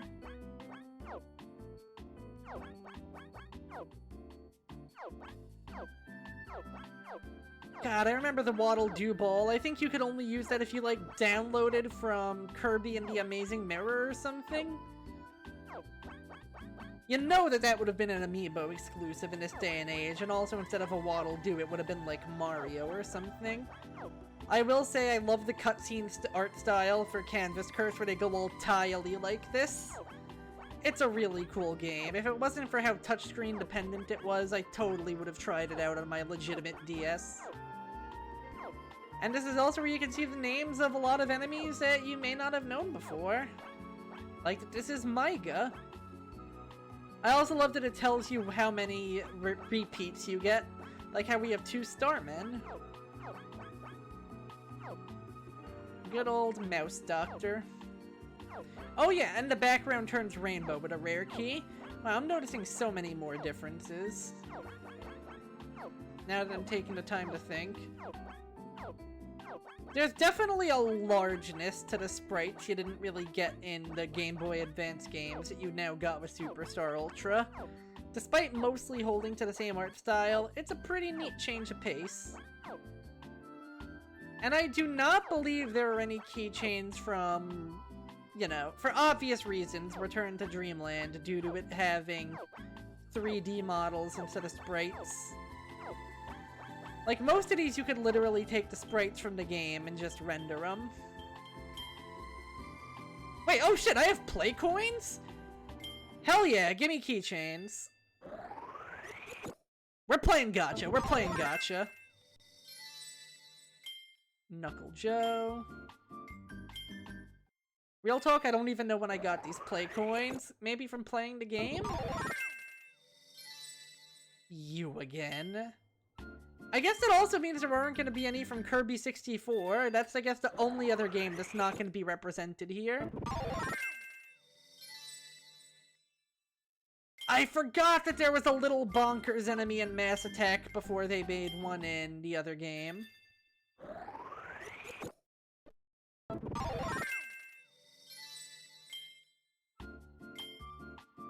Oh, does this game put a cap on how many gachas you can play at once?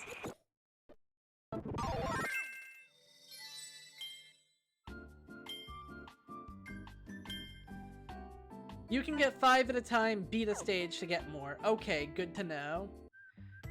That might have been it. It could have thought I was walking. But in the meantime, the only place I am walking to is to a good night's rest. We're at 28% completion right now. Not bad if I do say so myself. Also, As you can see, random keychains show on the top screen to show how far we've come. Pretty nifty, huh? Yeah, I had a blast getting back into this. I really do need to get back to more curbing.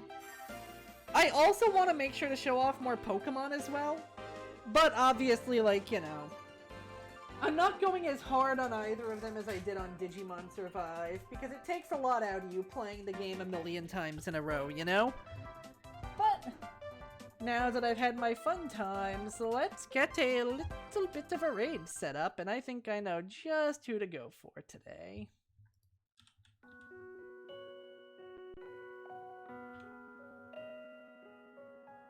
Wait, Twitch, show me who I need. There we go. Thanks a ton for coming, guys. And good night.